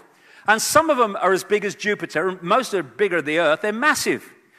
And they shoot out this solar radiation that comes to the Earth, and it's warm and it's less warm depending on the cycles of the sun. They're just incredible, and they do it in cycles, like I say. And the more sunspots that are produced, the more solar radiation stands back in amazement, the warmer that cycle is. And as it goes down into the lower part of the cycle, the temperature starts to fall. That's what has been happening throughout history, and that's what's happening now. Now, there may be other things going on in the sun. I think there probably are at the time as well, but they have nothing to do with what comes out of your exhaust pipe. In the period, because temperatures have been falling year on year now, as one scientist said, how many years has temperature got to fall before we realize there's no global warming? It's a scam. They're not interested in the truth. But when it was the temperatures were going up a little bit, it was pointed out quite rightly that temperatures were going up on other planets and moons of the solar system as well. I mean, you know, what was causing that? You know, turbocharged handcarts maybe. And when David de Rothschild appeared from his handbook on the Alex Jones show, he was asked about this, and he said, "My friend, it's because he was asked about Saturn and Mars and warming as well, and he said, because, my friend, those planets are closer to the sun. Huh? That's what you're dealing with. So, if you go back 1,000 years, 800 years, we went through what was called the medieval warm period, when temperatures were significantly higher than they are today, okay? So there's the turbocharged handcarts that were causing them. Those 4x4 bloody handcarts, what were they doing? And then, after the medieval warm period, we went into what scientists call the Little Ice Age. And a lot of the, people say, it's the warmest year since records begun. And you say, when did records begin? 1864?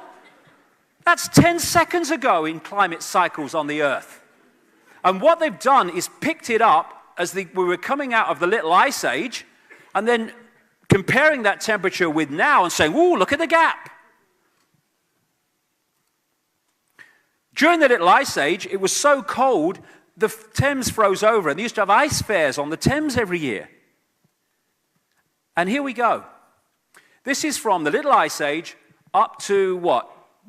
After the 1950s. The green line is sunspot activity. The red line is Earth temperature. As Al Gore would say in his documentary, I think there's some connection. Then we pick it up from 1860 up to the present day, and again, the green is sunspot activity, and the red is Earth temperature. Now, if you look at it, from 1940 to about 1975, temperatures were falling to such an extent that the BBC was doing documentaries on the dangers of a coming ice age. And after the 1940s, sunspot activity dropped in relation to that, and then started picking up, and so did Earth temperature. Like I say, I think there's some connection. This is a guy who is not a representative of oil companies or anything like that. He's a guy called Peter Taylor, who was represented as an advocate of Greenpeace. He's a green environmentalist. I watched his presentation a few months ago in England. This is what he said. Behind the scenes, there's major disagreement among scientists. I know that. Parallel to carbon dioxide rising, the solar field has increased by over 200% since 1900, and this is not factored into computer models. Global temperature is not rising as predicted. In fact, it fell by a whopping 0.6 degrees over the last 12 months, as much as it had gained in the previous 50 years. Many of the apparently random fluctuations in past temperature, like when the Vikings grew crops in Greenland, correlate with variations in the solar electric field. Between 1983 and 2001, cloud cover, according to the International Satellite Cloud Climatology Project, fell by 4%, more than enough to heat oceans and account for global warming.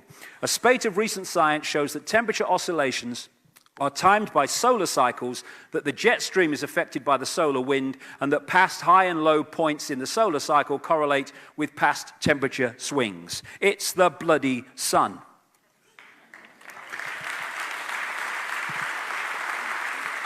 And temperatures have been dropping in recent years because the solar sunspot cycle has been going through a real low point, to the point where this British newspaper announced global warming could stop naturally for 10 years, say scientists. Oh, but when it starts again, ooh, we're in trouble. Oh, yeah. Have you noticed, too, global warming is not the term anymore because temperature's falling. Climate change is the new one. That's a new buzzword now. Oh, poor old Al.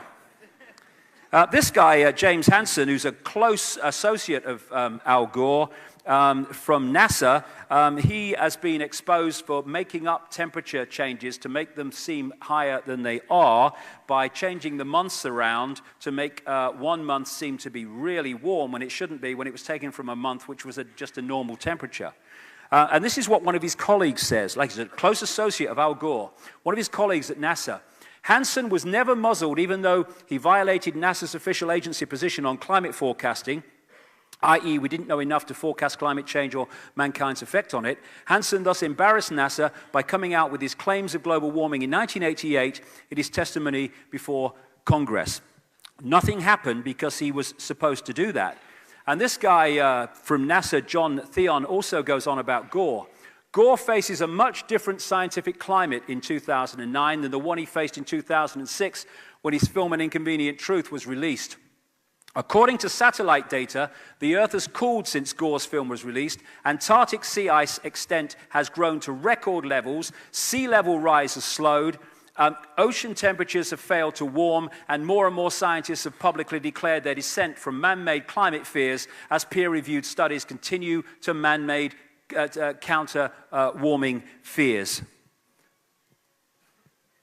This very week, this world expert in sea level rise has said, despite fluctuations down as well as up, the sea is not rising. It hasn't risen in 50 years. And quite apart from examining the hard evidence, the elementary laws of physics, latent heat needed to melt ice, tells us that the apocalypse conjured up by Al Gore and company couldn't possibly come about. And this is interesting too. He said this, the same man. When asked to act as an expert reviewer on the International Panel of Climate Change's last two reports, he was astonished to find that not one of their 22 contributing authors on sea levels was a sea level specialist, not one. Yet the results of all this deliberate ignorance, absolutely, and reliance on rigged computer models have become the most powerful single driver of the entire warmist hysteria. And we're still getting this a few weeks ago as a publicity stunt going down the River Thames. That sums it up for me. There you go. That's what it's all about. Bullshit. And what has Obama done? What are governments all around the world doing? They are appointing people who are global warming fanatics to head their science, their environment, and their energy policy. It's all a scam, and there's confirmation of it, okay?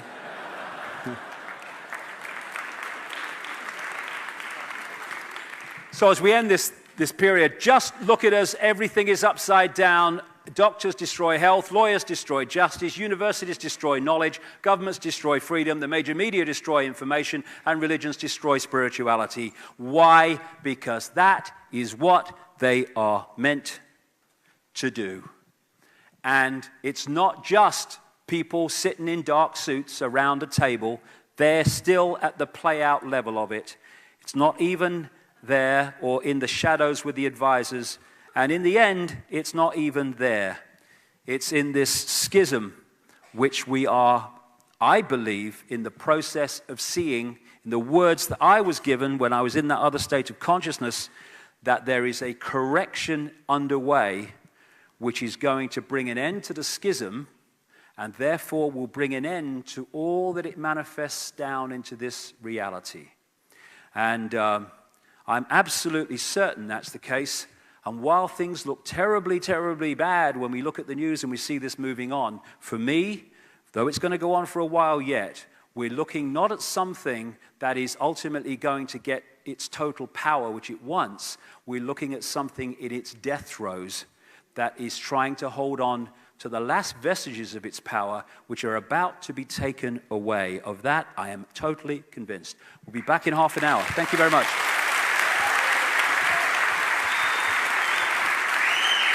Adam wants to speak.